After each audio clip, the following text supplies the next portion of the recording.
Hey everyone, per your requests, I'm starting Sword of Coming, chapters 691 through 700 of the previous episode. Chun Ping'an continues his meticulous record-keeping on Cyan Gorge Island, while navigating interactions with Gu Kan and local cultivators. Using a charcoal pen on the dock, he mapped out a comprehensive philosophical circle to analyze human nature, the concept of the singularity, and the balance between good and evil. Exhausted by this intense mental exploration, he falls into a blissful sleep inside the circle. As he slumbers, he is visited by the noble scholar Zhong Kuei and Ruan Xiu, both of whom acknowledge his profound moral clarity and resilience before quietly departing. If possible, you can support me via PayPal or become a channel member to help me keep this channel running. Thank you. Now let's get back to the story of Sword of Coming audio series. Chapter 701. In the tall building in Pond Water City. On this night, Cui Chan had already received 3 flying sword letters in a row, yet all of them had been left untouched thus far. Cui Dongshan was slowly walking along the edge of the golden lightning field with his hands clasped behind his back as he mused. What is the meaning behind what Zhong Kuei has just written? And what exactly has Ruan Xiu seen? Who do you take me for, the Tao ancestor? Cui Chan harumphed in a disgruntled manner. In order to glean the answers to such questions, a huge amount of information is required for reference. Surely you're aware of that. What a boring answer. Cui Dongshan scoffed. I was just trying to find something to talk about. You don't have to be so uptight. Right at this moment, Cui Chan received another flying sword letter. Just like the 3 previous flying swords, they hadn't flown over the territory of the Bamboo Scroll Lake to get here. Instead, a spring would appear in the building, following which a flying sword would come flying out amid the sound of flowing spring water, and after that, the spring would fade away.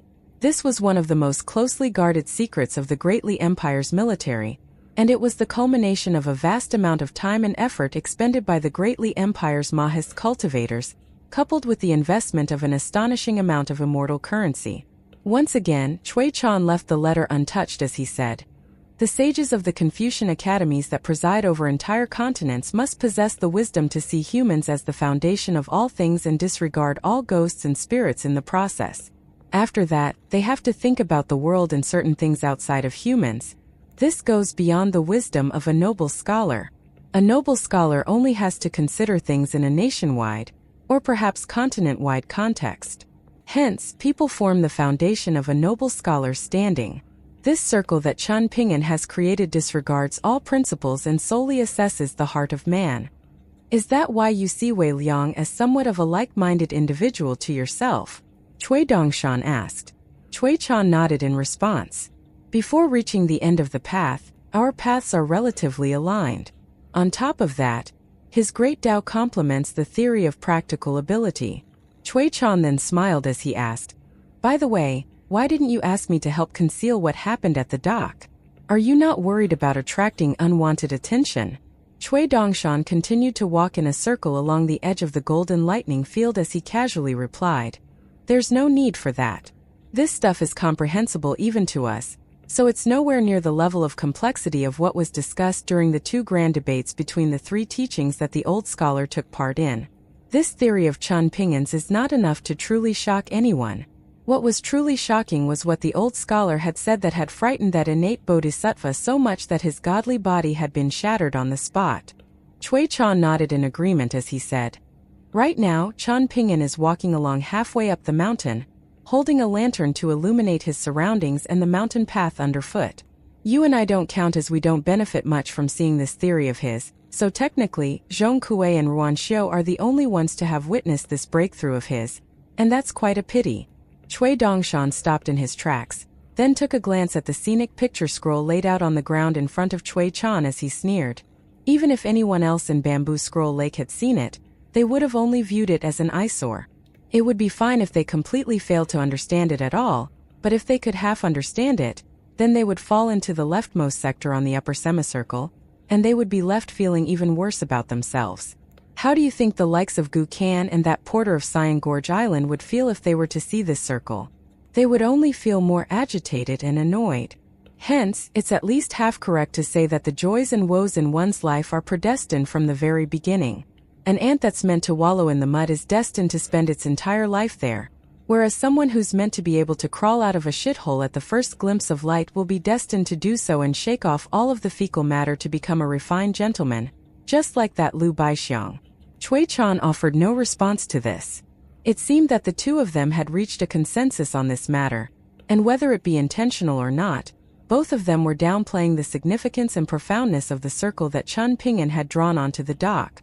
From there, both of them fell silent, and Cui Chan began to open the 4 flying sword letters one after another.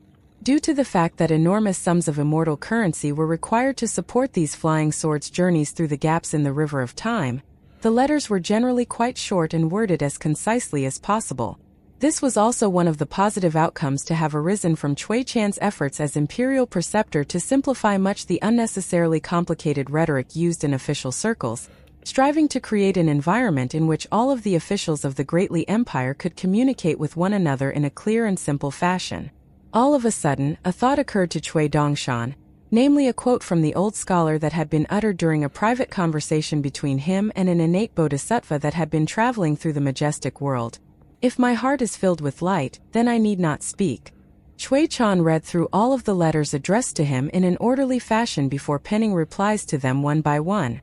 After that, he sat in silence and looked within himself, completely immersing himself in his internal world. His nascent soul was seated in his bonded acupoint, and it altered the trajectory of the straight line in the circle on the dock, transforming it into the yin-yang symbol that the Tao ancestor had first created in the mortal world. He then pushed the yin-yang symbol aside with a sweep of his sleeve so that he could see the original circle again, and from there, he observed the 6 sectors of the circle. Chen Ping'an had mentioned that it was incorrect to observe the circle from above. Instead, one was to walk around the circle and observe its sectors from left to right, forming an endless cycle. The more Cui Chan's nascent soul observed the circle, the colder the look on its face became. All of a sudden, Cui Chan's eyes sprang open as he snapped back to consciousness, and he began making a rapid string of hand seals, starting with the Yao character, with his hand concealed up his sleeve. Some time later, Cui Chan and Cui Dongshan suddenly yelled out each other's names in unison. Cui Dongshan quickly pulled out the fleeting glance picture scrolls that he had once shown to Pei Qian before spreading them out on the ground. At the same time, Cui Chan rushed over to Cui Dongshan's side and urged, "Pick out all of the scrolls of the Dragon Kiln Manager with the Yao surname. Make sure you get all of them." An enraged look appeared on Cui Dongshan's face as he yelled, "That old man Yang is even more of an old bastard than you are. He must have intentionally hidden all traces of Kiln Manager Yao to deceive us. Our previous half-assed attempts at divination have been completely led astray by that old bastard. This must have been all part of a deal between Old Man Yang and Kiln Manager Yao. Cui Chan, we can't allow anyone to take advantage of us. I can be forced to my death by the scholarly lineages of Confucianism or crushed to death by the will of the heavens, but I absolutely cannot die from stupidity." The more Cui Dongshan thought about the matter, the more deranged he began to act, and he erupted into a furious tirade. Is Qi Jingchen blind? Wasn't he such an accomplished Go player that even the Lord of White Emperor City regarded him as a worthy adversary? During his first 59 years in the Jewel Small World, Qi Jingchen was merely disappointed. But why is it that he still didn't do anything about it even after he chose to place the most important part of his disappointment in Cui Dongshan? Why did he continue to ignore it and allow it to do as it pleased? I knew that there was more than met the eye to that Buddhist being tasked with taking the 3,000 years of rent for the Jewel Small World. Thinking back now, there's a chance that that ascetic monk was nothing more than a red herring. Compared with the enraged Cui Dongshan, Cui Chan was far more calm and collected, and he asked, "What were the true names of Chen Ping'an's flying swords before they were named 1st and 15th? Cui Dongshan's brows were furrowed tightly as he replied, "All I know is that first was given to Chen Ping'an by the old scholar after the latter emerged from the rift that had appeared in that picture scroll. As for 15th, Old Man Yang gave it to Chen Ping'an in exchange for some useless crap that has no value. Essentially, it was really just a gift. Old Man Yang told him that the sword was called 15th, but that's clearly just some bullshit name that he made up on the spot to fit with the naming scheme carried over from first." Cui Chan looked down at the scenes that had pulled out of the fleeting glance picture scrolls through the use of secret techniques, while Cui Dongshan pointed a finger outside as he yelled, Qi Jingchun may be blind, but has the old man gone crazy with him? Who was it that went out of their way to encourage Chan Ping'an to study Buddhist scriptures? Cui Chan asked in an indifferent manner. Cui Dongshan spat out a globule of saliva at Cui Chan's head with all his might as he yelled, "Piss off! If you hadn't set up this entire scheme to screw over me and my teacher, I would have never encouraged Chan Ping'an to read through the writings of the 3 teachings and 100 schools of thought." Cui Chan didn't even bother to raise his head as he swept a sleeve through the air, swatting the globule of saliva back into Cui Dongshan's face. Cui Dongshan wiped a sleeve haphazardly over his own face in a furious manner, and he continued his furious tirade. Before long, they had looked through all of the scenes pertaining to Old Man Yao a second time. Don't forget about the locust leaf with the Yao character that Qi Jingchun helped to secure, Cui Chan reminded. There were so many ancestral blessing locust leaves on that locust tree. Why is it that that particular leaf was the only one to fall at the time? I think we should examine that snapshot in time. Cui Dongshan did as Cui Chan suggested. Despite his usual mischievous demeanor, Cui Dongshan was always serious and focused when it came to matters of true significance. In the picture scroll, Qi Jingchun secured the only locust leaf that was willing to leave its branch for Chan Ping'an, then turned and cast his gaze toward the highest point of the locust tree with a hint of mockery on his face. He was looking at the precise spot that Cui Chan and Cui Dongshan were peering into picture scroll through, and their eyes met through the river of time. Was it a coincidence or had he done this on purpose? A chill ran down Cui Dongshan's spine, while a dark look had appeared on Cui Chan's face. Is he mocking those old locust tree ancestors for their short-sightedness, or is he mocking us for completely failing to understand what he's been plotting all this time? Or perhaps there's a bit of both, Cui Dongshan murmured, while Cui Chan pondered the same questions in silence. All of a sudden, Cui Dongshan sat down onto his backside and howled. "What on earth have we done? Tell me, you old bastard. You're older than me, and your cultivation base is superior to mine, so surely you have more foresight than me. Right now I feel like there's a huge weight on my chest. Just like my teacher is too exhausted to write anymore on that dock. I feel so exhausted right now that I can't even muster up the urge to curse you anymore." Cui Chan remained silent in a stoic manner. Cui Dongshan threw his hands over his head as he wailed. "Why are we still here? Just to suffer? My teacher is suffering, and I'm suffering along with him. We haven't been able to enjoy any good times together, yet I'm forced to share in his hardships. I can't keep living." All of a sudden Cui Chan smiled as he said, "You're even more afraid of Qi Jingchun than I am, so I know that before all of this happened, you were hoping even more desperately than I am that Qi Jingchun is truly dead.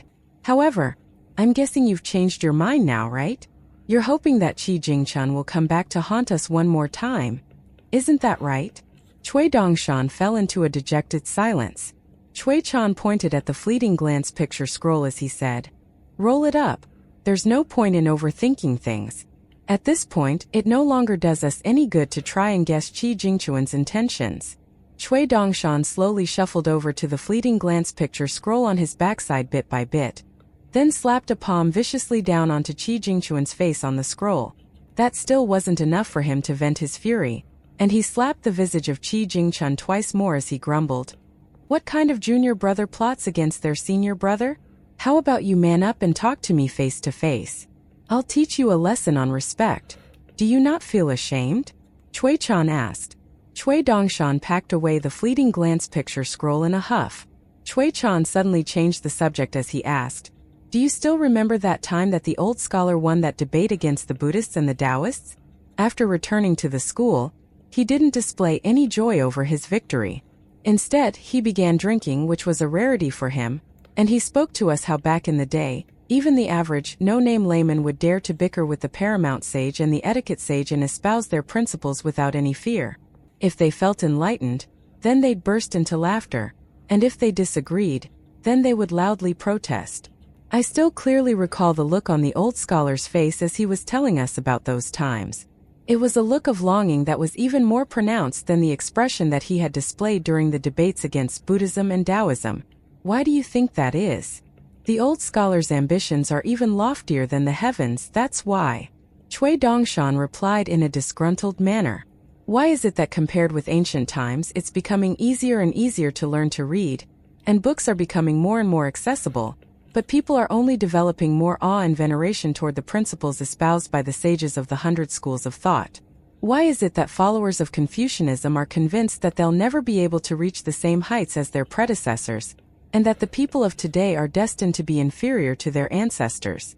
Why is it that more and more theories are arising in the world, yet people are only becoming more and more narrow-minded? Chui Chan raised a string of questions in rapid succession. It's most likely because as our lives become better and better, we become less and less receptive to this world, just like the high and mighty deities from back then, Chui Dongshan sighed. Isn't that a very good thing for us as long as we can weather the coming storm? Chui Chan asked as his eyes narrowed slightly, and Chui Dongshan's expression instantly stiffened upon hearing this. Are you having second thoughts? Chui Chan sneered. Chui Dongshan began trembling uncontrollably, something that was almost unimaginable for someone as dauntless and unrestrained as he was. All of a sudden Chui Chan rose to his feet as he said, "You found yourself a good teacher. For other people, such as 99% of the people in this bamboo scroll lake, even if they were to be thrown into that river of time in the lotus flower-blessed land by that old Taoist priest, they wouldn't be able to see anything worthwhile, even if they were allowed to stay in there for 3,000 years, let alone only 300.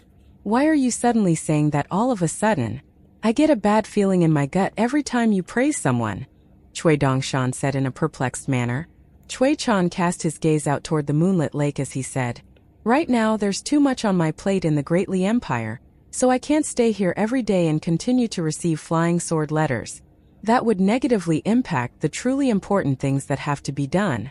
I'm different from you in that if Chun Ping'an fails to overcome this hurdle, then you'll go down with him, whereas I have already secured myself an impervious position. This is why I take precedence over you." Chui Dongshan didn't seem to think it strange that Chui Chan was leaving, and he didn't say anything further, but a scheming look had begun to appear in his eyes. Chui Chan had his back to Chui Dongshan as he said, "I advise you to grow a spine and not try to make any sneaky moves behind my back while I'm not around.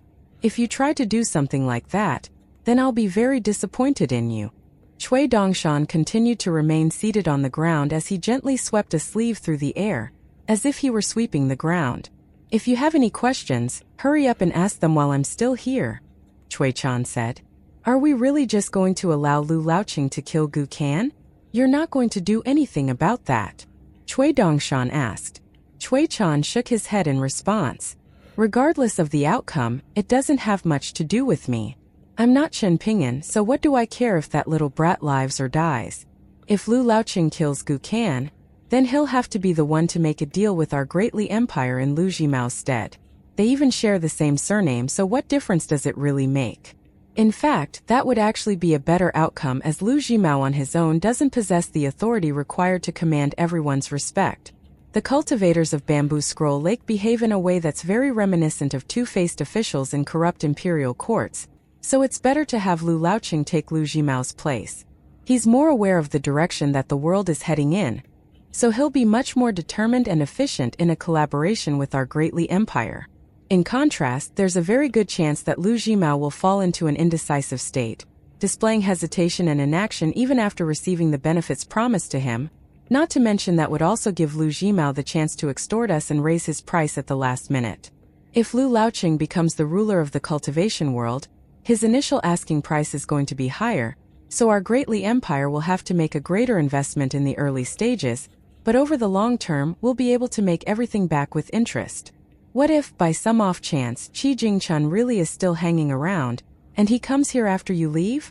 Chui Dongshan hurriedly asked. I've naturally already made preparations for such an eventuality, and they're hidden somewhere in Bamboo Scroll Lake, just like how the Taoists left Branchmaster Lu in the Jewel Small World, Chui Chan replied. I'm not you. When I say I'm going to do something, then I'm going to do it. Don't try to guess what preparations I've made. I've also made other preparations to target you if you break the rules and step out of line. Chui Dongshan fell silent as he swept his sleeves through the air, sweeping them over the ground. Sometimes the environment that one is in determines their destiny. A rat will never come to understand that they're stealing by moving food from one place to another. Chui Chan sighed. He then turned to Chui Dongshan with a smile as he asked, What about us humans? We try so desperately to attain immortality. If there are unknown, higher life forms looking down upon us right now, I wonder what they'll think. Why ask me that question when you've already thought of an answer to it long ago? Cui Dongshan grumbled.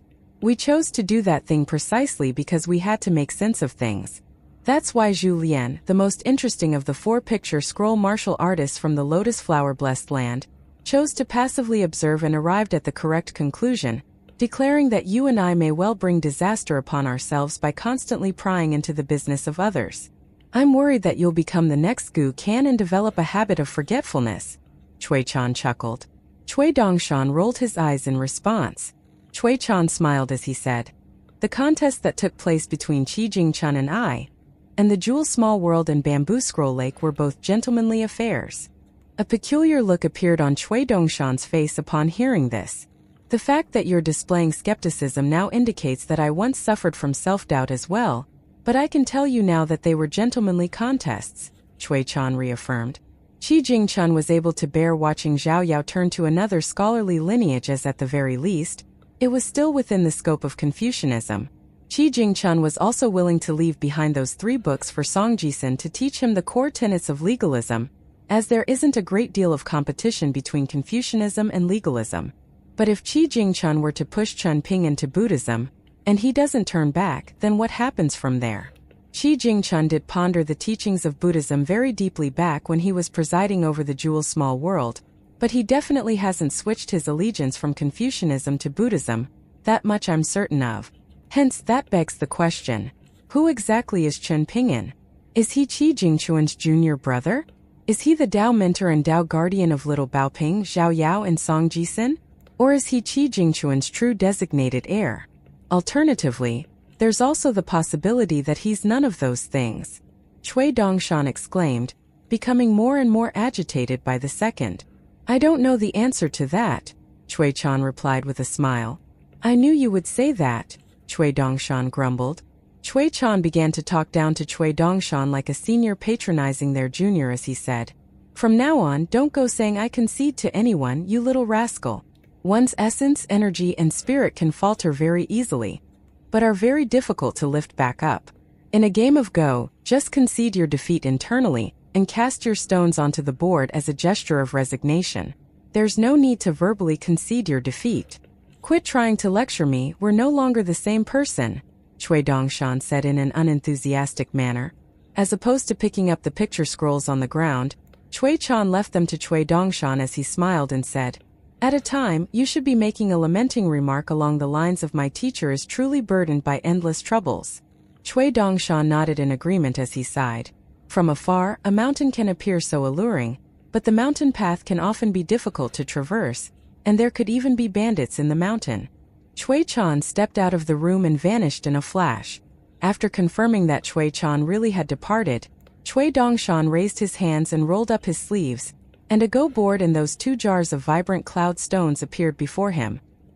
He sat down in a solemn manner and began playing Connect 5. It was around the autumnal equinox when Chan Ping'an had traveled from the Greatly Empire to Bamboo Scroll Lake. Upon arriving in Bamboo Scroll Lake, he had traveled to Pond Water City by horse-drawn carriage.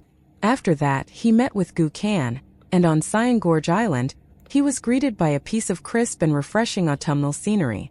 From that point onward, the dew had begun to become more viscous and condense.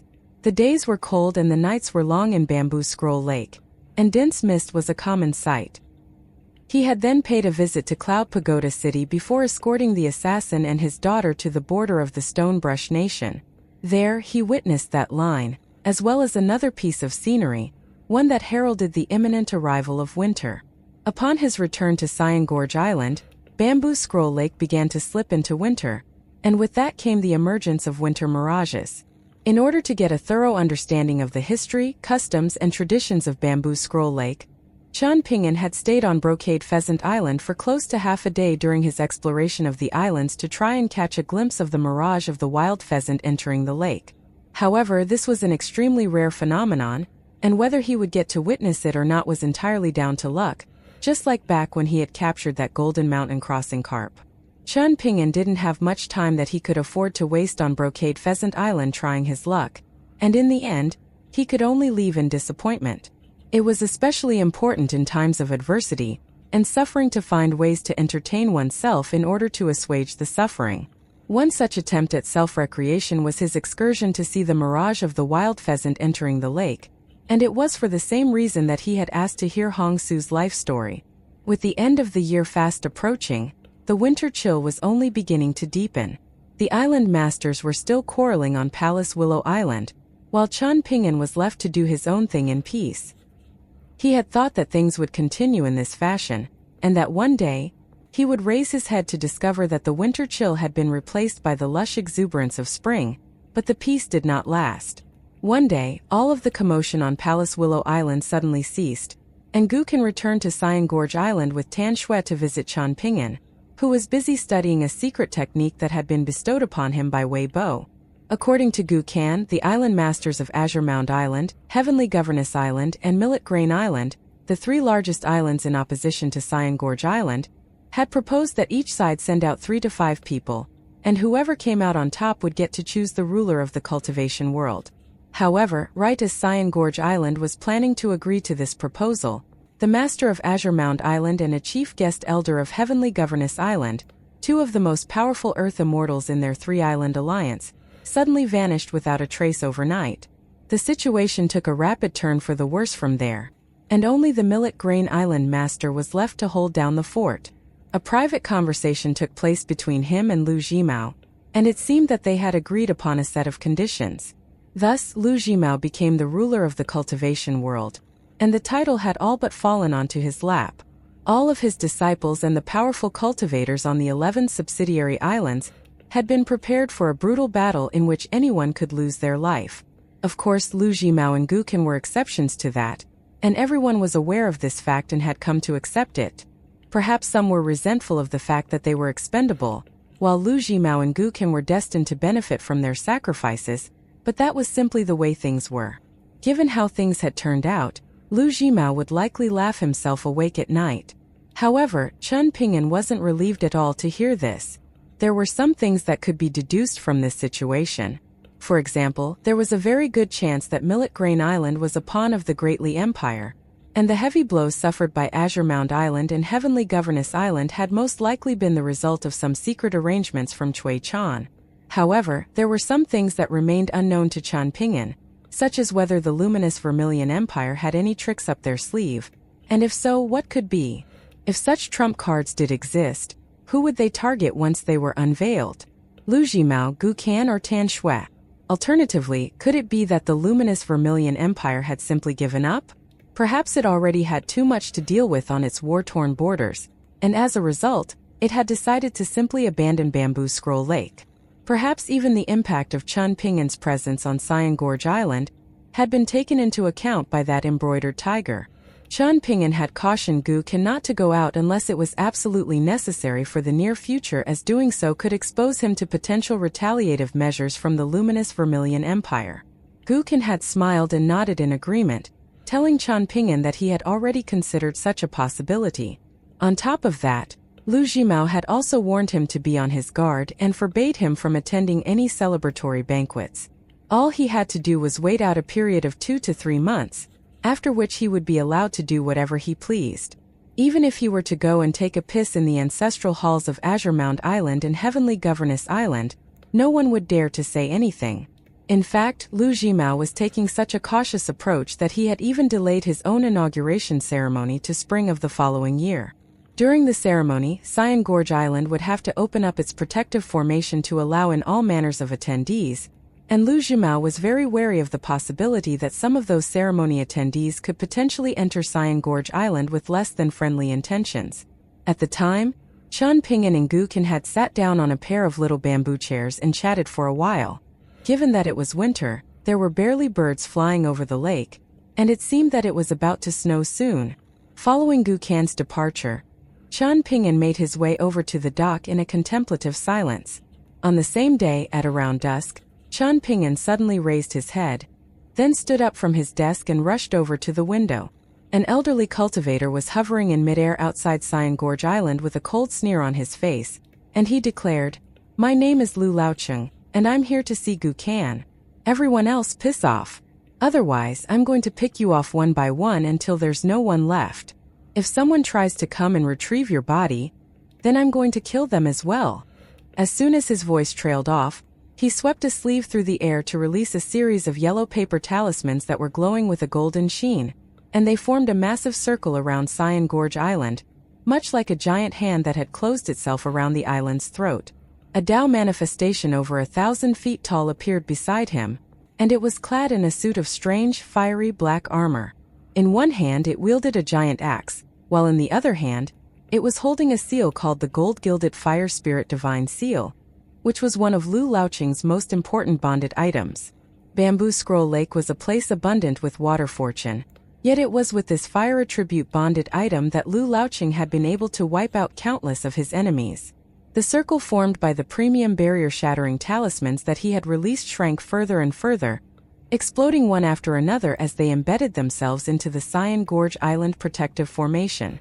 A series of massive holes were blown into the protective formation, and if it weren't for the mountains of immortal currency that had been thrown into the core of the formation, and the desperate efforts of Tian Hujuan and several other important guest elders to keep the formation intact, it would have already completely collapsed.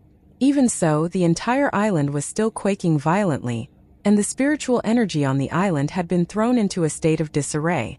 Lu Laoqing wasted no time with words as the giant Tao manifestation beside him swung its axe down with tremendous power at his behest, and the so-called indestructible protective array of Cyan Gorge Island was instantly shattered. A black spot came flying out of the spring courtyard mansion, then revealed its true form in the sky, transforming into a giant flood dragon that was over 3,000 feet in length before pouncing at the Tao manifestation.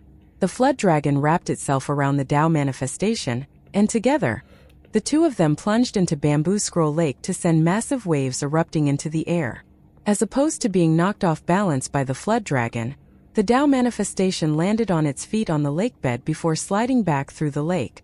Due to the fact that they were quite close to Cyan Gorge Island, the water in the lake wasn't very deep, and it only reached up to around the Tao manifestation's waist.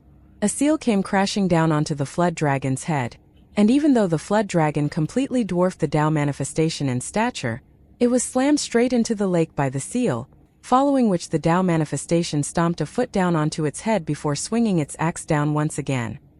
He had been busy at work after obtaining such a large colored glazed golden body fragment, and prior to that, his cultivation base had been stagnant at the unpolished jade tier bottleneck for over 200 years.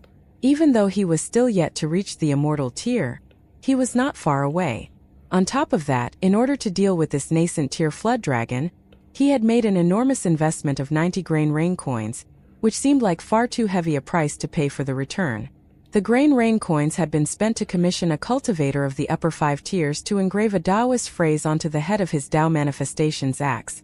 Namely, if one fails to shoot a tiger, then they must hone their archery.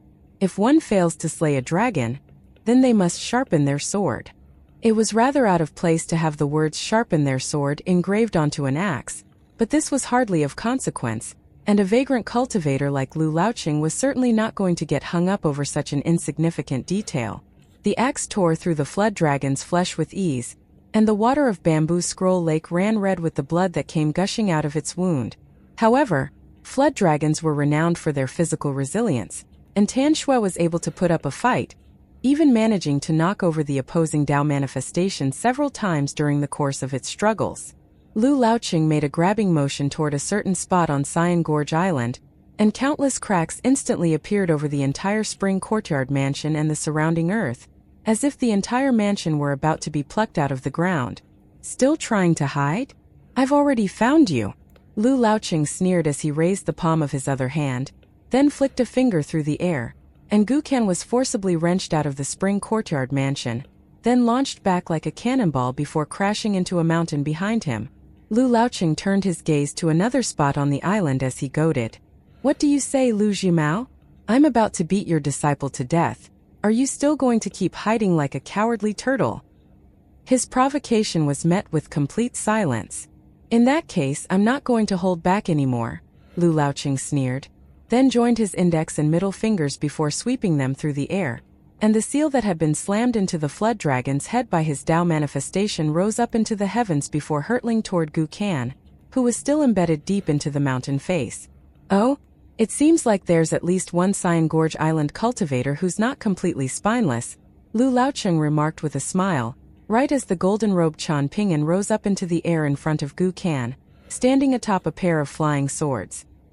He made a beckoning motion, and a long golden line flew out of the spring courtyard mansion.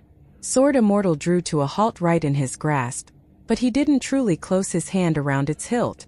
Lu Laocheng's brows furrowed slightly upon seeing this, and as opposed to allowing his bonded seal to crash headfirst into Sword Immortal's tip, he brought it to a halt over 1,000 feet away from Chan Ping'an.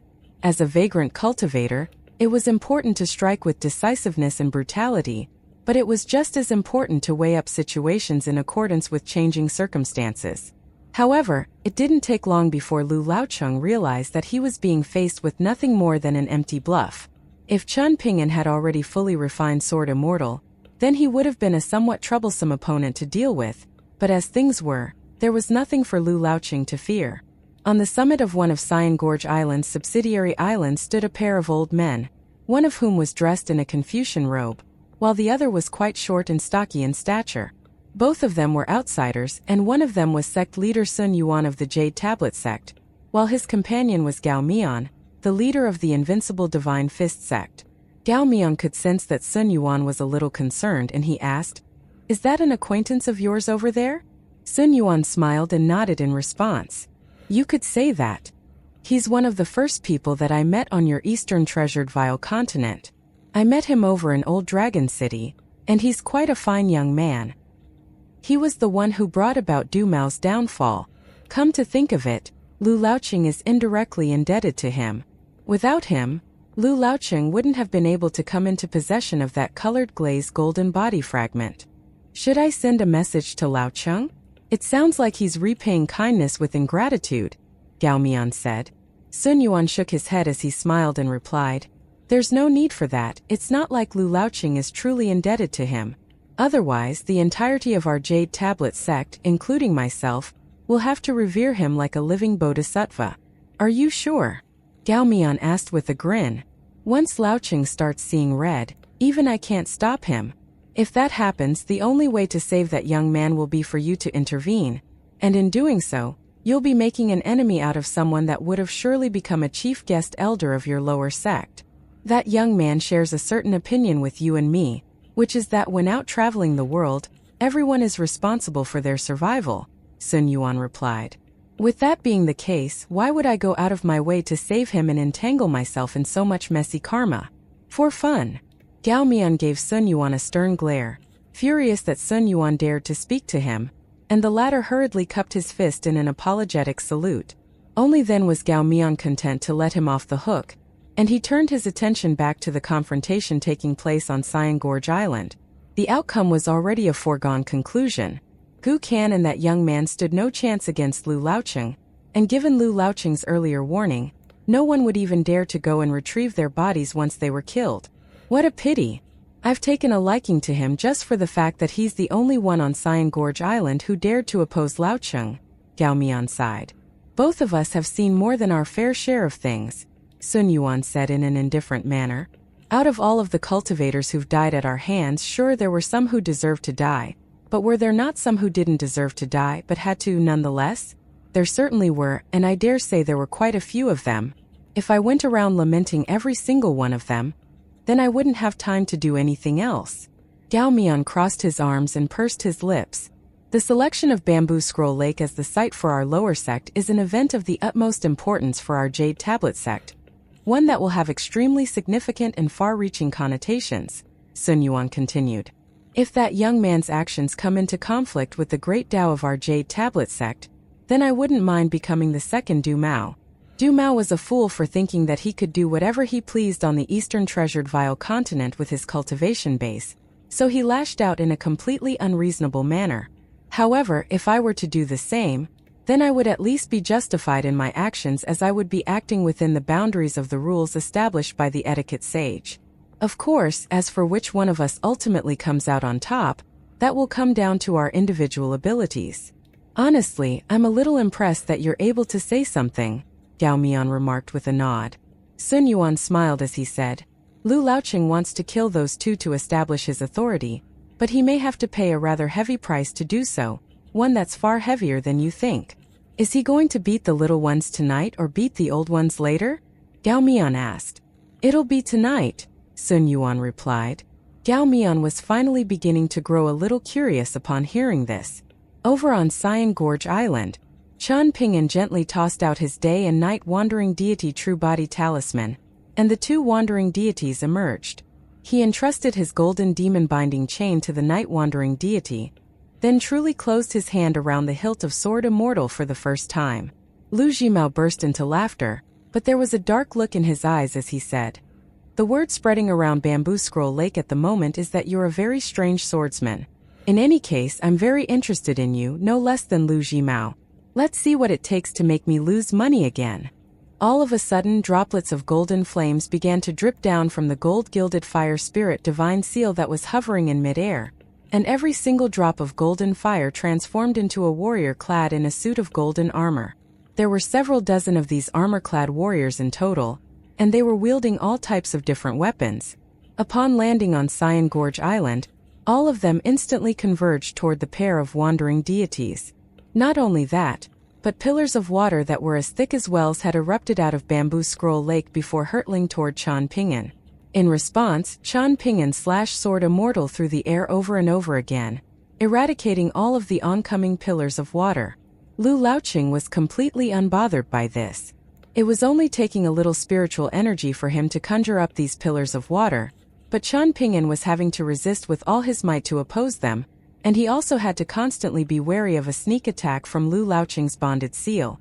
At this point, Qian Pingan's sword-wielding hand had already been stripped of its skin and flesh to reveal bare bones, while Lu Laoqing was merely toying with him like a cat playing with a mouse. Occasionally, he would throw in a surprise for Qian Pingan in the form of a flying rock or a speeding tree branch, and the longer the battle wore on, the more intrigued Lu Laoqing became. Qian Pingan's expression was simply far too calm. It was as if all of his energy, essence, and spirit had already been spent, leaving him as nothing more than an empty husk that was completely dead inside. Should I kill him and be done with it, or? This was a rare display of hesitation from Lu Laoqing, yet even as he weighed up his options, the pressure that he was exerting upon Qian Pingan didn't lessen in the slightest. He wanted to see just how much longer this completely spent young man would be able to last. Inside Bamboo Scroll Lake, the battle between Tan Shui and the Tao manifestation continued, and at this point, Tan Shui's body was already riddled with wounds, while the surrounding water had turned completely red from its blood. The golden light emanating from the pair of wandering deities was beginning to fade, while more and more drops of golden fire continued to descend from the gold-gilded fire spirit divine seal, and it seemed that it would never run out. The outcomes of these two battles were nothing more than foregone conclusions. As Qian Pingan continued to swing his sword through the air, the entire area around him was filled with lingering strands of golden light. As his resistance continued, the killing intent in Lu Laoqing's heart gradually intensified, and he was becoming more and more inclined toward the option of putting an end to Qian Pingan's life. Finally, Qian Pingan's aura faltered slightly, and Lu Laoqing immediately pounced on this opportunity without any hesitation, drawing upon his virtually bottomless spiritual energy reserves to send hundreds of pillars of water erupting out of the lake around Cyan Gorge Island at once. Qian Pingan took a deep breath, then recited two characters in his heart, as he continued to grip tightly onto Sword Immortal. The pillars of water that had risen up from Bamboo Scroll Lake converged toward him in unison, forming a giant ball of water the size of a mountain with him trapped at its center. Moments later, the ball of water fell completely still as it remained suspended in midair, but Qian Pingan was nowhere to be seen. Everyone on Cyan Gorge Island and its 11 subsidiary islands were convinced that he was dead, and there were countless more people observing the riveting battle from even further away. Some were relieved, some took pleasure in Qian Pingan's perceived demise, and there were also some, albeit very few, who lamented his passing, even though they hadn't known him for very long. For example, Lu Chongrun of Bejeweled Hairpin Island and some of the maidservants who had interacted with him in the past were of the opinion that he was somewhat different from the average high and mighty immortal. Some were filled with mixed emotions, such as the ghostly cultivator in the Vermilion Cord residence, and some were even grief-stricken, such as Hong Su. High up in the sky, a barely audible crack rang out, following which a golden line appeared over the surface of the enormous ball of water. More and more cracks began to ring out at a higher and higher frequency, and it began to sound like the firecrackers being set off on the day of Lunar New Year. All of a sudden, it was as if a winter storm were falling upon Cyan Gorge Island. Lu Laoqing's expression remained unchanged as he raised a question to Qian Ping'an through his mind's lake, and he nodded after receiving an answer. From the perspective of the terrified Cyan Gorge Island cultivators, all they saw was Qian Ping'an continuing to stand still on the spot before making a strange gesture. With a flick of his wrist, he held his sword upside down as he silently cupped his fist toward Lu Laoqing, seemingly in a salute of gratitude. Lu Laoqing nodded in response, then withdrew his Dao manifestation and his bonded seal before flying away without a word. In the night sky, a trio of old men were flying together toward Palace Willow Island. As was to be expected of a cultivator of the upper 5 tiers, Lu Laoqing hadn't even broken a sweat in his battle against Qian Ping'an. In fact, he had never really even gotten serious the entire time. Why didn't you kill that young man? It's not like you to leave loose ends untied, Gao Mian asked in a puzzled manner. You were so loud, and you were clearly intentionally speaking for me to hear, Lu Laoqing replied in an exasperated manner, while Sun Yuan remained silent with an amused smile on his face. The 3 of them descended to the entrance of Palace Willow Island, then continued on foot from there. Seeing as I partially have him to thank for that colored glaze golden body fragment, I should spare him in repayment. Besides, this is a young man who was able to survive a battle against Du Mao, and I have no direct qualms with him, so why not spare him? I can establish authority by killing, but the same impact can be had by wounding someone as well. On top of that, he was quite a smart young man and agreed to make a deal with me, Lu Laoqing explained. Would you say you spared him more so out of gratitude or more so because you didn't dare to kill him? Gao Mian asked with a smile, and Lu Laoqing's expression instantly darkened upon hearing this. If that young man hadn't cupped his fist in a salute just now, Old Man Lu would have definitely changed his mind and killed him on the spot. Sun Yuan suddenly interjected. I know better than to allow a threat to grow into an adversary. I can tell if someone's being genuine with me or not, so in a way he saved his own life. I think that even in a place like Bamboo Scroll Lake, Qian Ping'an will be able to live longer than that Gu can, Sun Yuan said with a smile. Gao Mian shook his head in disagreement. I'm not sure that's going to be the case. I do approve of his character, but that's not necessarily going to help him survive in this world. Indeed, Lu Laoqing chimed in with a nod. A dog that bites never bares its fangs before striking. There's a very important reason that I haven't mentioned that contributed to my decision not to kill him. In a lawless place like Bamboo Scroll Lake, there are many fools who think they can outsmart everyone else, but if there exists someone here who's willing to follow the rules like an idiot yet also has what it takes to survive, then at the very least, I feel like I can make a deal with them and be content in the knowledge that they'll hold up their end of the deal. As opposed to making any remarks on Lu Laoqing's heartfelt words, Gao Mian fixated solely on a single sentence, and he grumbled, You're even flattering old man Sun now? How shameless can you get? How come you never flatter me? Sun Yuan rolled his eyes in exasperation. Lu Laoqing glared at Gao Mian out of the corner of his eye as he harumphed coldly. I've seen you literally get the shit beaten out of you.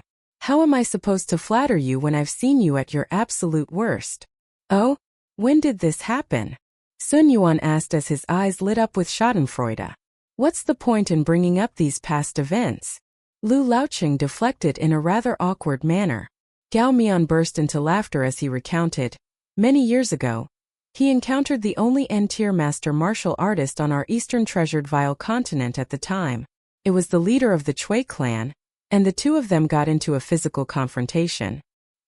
He was beaten into submission, and after that, he gave himself the nickname of 10th tier martial artist. However, that martial artist later disappeared. I heard that he traveled to the Middle-earth Divine Continent, and it's unclear what fate he met there. All martial artists who have been able to touch the doorstep of the 10th tier are people of immense willpower. The martial fortune of our Parasol Leaf continent has always been very lackluster, even compared with a small place like your eastern treasured Vile continent.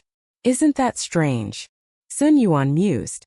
Gao Mian was a very straightforward man, and he immediately snapped, Strange my arse. The martial artists of your Parasol Leaf continent have always been trash. How many 10th-tier martial artists does your parasol leaf continent have at the moment? Do you even have 2? Do you know how many our eastern treasured vile continent has right now? There's the one that I admire the most, then there's also Li Heir, who demolished the ancestral hall of your parasol leaf sect, and there's feudal Lord Song Chongjing of the Great Li Empire as well. That's 3. Sun Yuan merely smiled in response, while an enlightened look appeared on Lu Laoqing's face. This was why Sun Yuan had become friends with Gao Mian, while the smarter Lu Laoqing could only be regarded as an ally of his. In the wake of the battle, Chen Ping'an carried Gu Kan down the mountain on his back. The day and night wandering deity true body talisman had already been tucked up his sleeve, and the divine light within the talismanic core had almost been completely spent. The next time he summoned the pair of wandering deities, they would most likely only be able to linger for around 15 more minutes at most, and that was only if they didn't have to expend any additional energy in battle. Gu Kan's deathly pale face was smeared with blood, and he had sustained extremely severe injuries, but he had managed to survive. Tan Shui was also barely clinging onto life, and with a flick of its tail, it swam deeper into Bamboo Scroll Lake before sinking to the lakebed. Over the years, it had secretly dug out the rough outlines of a dragon palace on the lakebed here. Lu Laoqing had put on a stunning display of power as a cultivator of the upper 5 tiers, beating Gu Kan and Tan Shui to the brink of death, but as the newly crowned ruler of the cultivation world, Lu Jimao had refrained from making an appearance the entire time. Instead, it was the accountant who had intervened to stop Lu Laoqing. Lu Laoqing was renowned across Bamboo Scroll Lake for his ruthlessness and mercilessness, yet he had made a rare display of mercy in sparing the lives of Chen Ping'an's trio, and all of the vagrant cultivators of Bamboo Scroll Lake had no idea what to make of this. It was Lu Laoqing who had once said that a merciful heart was one's worst enemy, yet it seemed that he had gone against his own famous adage. As Tan Shui swam into its lair and entered a state of hibernation, Gu Kan's condition also began to improve. His arms were wound around Chen Ping'an's neck as he laid against the latter's back and asked, "Are you going to take back Tan Shui? Tan Shui is still quite afraid of you.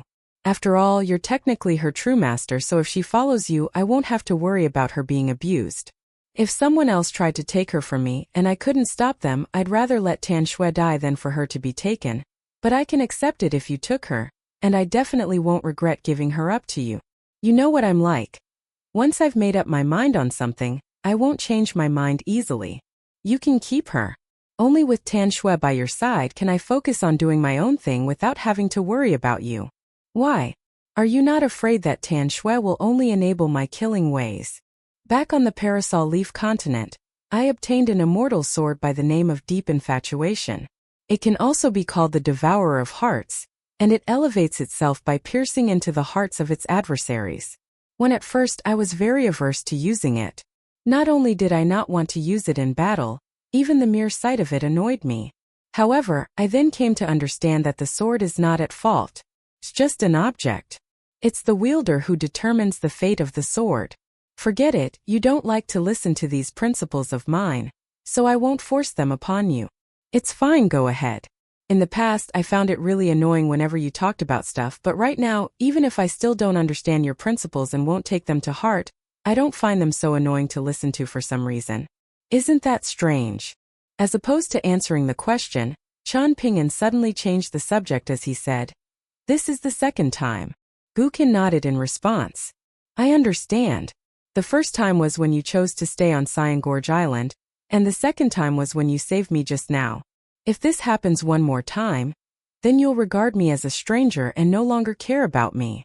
It seems like you still have some conscience after all," Chen Ping'an remarked in an indifferent manner. "Not much," Gu Kan chuckled. "My conscience only applies to you and my mother. As for that dead father of mine, I don't have any recollection of him, so I don't feel any sense of connection to him. Perhaps that'll change if we're reunited someday, but I don't really want to think about that for now." "Just go with the flow," Chen Ping'an said, and his voice was becoming more and more raspy. "Chen Ping'an, I still want to know why you decided to save me this time.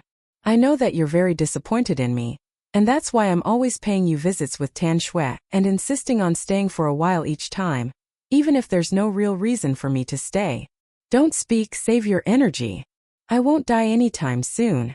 Tan Shui has already settled down in her lair on the lake bed, and I'm beginning to feel a little better. Go ahead, Chen Ping'an, I want to hear more of your principles. Chen Ping'an forcibly fought down the blood that was threatening to gush out of his throat. As long as Gu Qian was willing to hear him speak, he was willing to speak for Gu Qian to listen. His complexion was even worse than Gu Qian's, and his chest was heaving violently. After taking a few deep breaths to steady himself, he said in a hoarse voice, I have undergone a process of severance and delineation with you. This is a concept that arose from Go, and it can also be applied to sword technique practice. To put it in simple terms, an example of severance would be when I chose to move out of the spring courtyard mansion to stay in that room at the entrance of the island. As for delineation, that comes in the form of my observation of you this entire time. As long as you don't stray out of the circle in which I believe you've done no wrong, I will help you, and I will remain the neighbor from Clayvase Alley that you've always known. What if I had continued to kill without restraint after you arrived on Cyan Gorge Island? Would you have left me, or would you have killed me? I would have done everything in my power to stop you from committing further mistakes, just like I did everything in my power to prevent Lu Laocheng from killing you today. On top of that, I wouldn't have left Bamboo Scroll Lake. There are still many things that I have to do, both for your sake and my own. Isn't that a really tiring way of living? Back on Clayvase Alley, we endured day after day without any glimmer of hope in sight, and it felt like we were destined to waste our entire lives away. Was that not a tiring way to live? It's just that you've already forgotten about those days. But don't people live so that they can lead happy and enjoyable lives? I can give you my answer to that question, but it'll most likely sound like nothing more than a collection of empty words to you, so I won't waste my breath. This is why I want you to leave Bamboo Scroll Lake someday to see the world for yourself. By the way, I now have a disciple. She's a little girl by the name of Pei Qian. If you leave Bamboo Scroll Lake and return to the Dragon Spring Prefecture someday, but I'm not there, then you can go and seek her out. I think you two would get along quite well. Either that or you'll constantly be at each other's throats. Gu Qian was a little happy to hear this because it was the first time that Chen Ping'an had brought up the possibility of a future for the two of them beyond the time that Chen Ping'an was going to spend in Bamboo Scroll Lake. I'm feeling a little sleepy, Chen Ping'an, Gu Qian said in a weary manner. Then sleep. I'm here for you so you don't have to worry about anything else, Chen Ping'an said in a gentle voice. Gu Qian was doing everything in his power to stay awake as tears began to well up in his eyes. Chen Ping'an, I'm really scared that I'll wake up to discover that you've already left Cyan Gorge Island. I won't do that, Chen Ping'an reassured. Really? You're not lying to me? Gu Qian asked, his voice becoming quieter with each word. When have I ever lied to you? Chen Ping'an asked. Gu Qian gave a slight nod, then fell asleep in an instant, so he failed to notice that blood was constantly dripping down onto his arms from Chen Ping'an's face. Inside the spring courtyard mansion, Gu Qian was lying on the bed, while his mother sat by his side in a heartbroken state. Tian Hujuan had brought over the most precious pills on Cyan Gorge Island, and she couldn't help but shudder slightly at the sight of Chen Ping'an, who was also seated at Gu Qian's bedside. Chen Ping'an took a glance at the medicinal vial in her hand, then asked in a hoarse voice, The medicine hasn't been tampered with, has it? I swear on my life that it's safe to consume. Tian Hujuan vowed with a firm nod.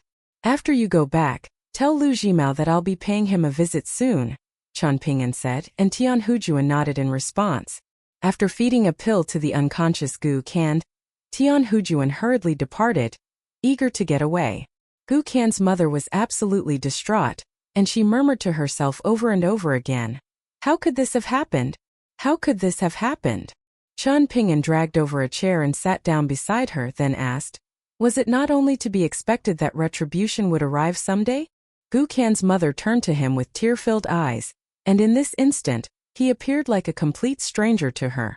You want to ask me if I intentionally allowed Gu Qian to suffer such severe injuries, right? Chen Ping'an asked. Gu Qian's mother averted her gaze. That was not my intention, Chen Ping'an said, answering his own question.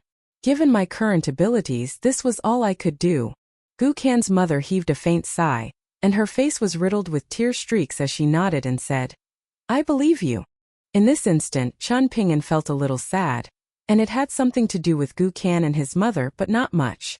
That night on the dock, he had come to understand the crux of the knot that had taken shape in his heart, and it wasn't going to be difficult for him to prove it to himself. All he would have to do would be to display some subtle details while in Gukan's presence. For example, he could hold a certain object in higher regard than Gukan, and it wouldn't take long before the seed of dissatisfaction would begin to sprout in Gukan's heart. Given his tendency to turn to extremes, there was a very good chance that he would begin to develop intense resentment toward Chen Ping'an. Chen Ping'an didn't want to test out this theory, as he didn't want to toy with the hearts of others. So what if he learned the answer? Setting aside everything else to solely weigh up the advantages and disadvantages of the situation, he wasn't afraid that Gukan would turn on him.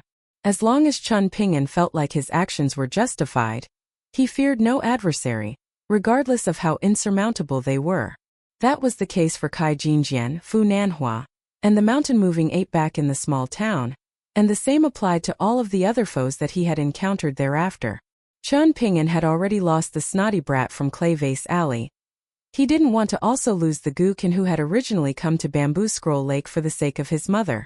He didn't want Gukan to be as heartbroken as he was. It seemed like the deeper one thought about life, the fewer the number of people that could understand them. Chen Ping'an sat on his chair and closed his eyes to rest for a moment, then rose to his feet. "Where are you going?" Gukan's mother asked in an anxious manner.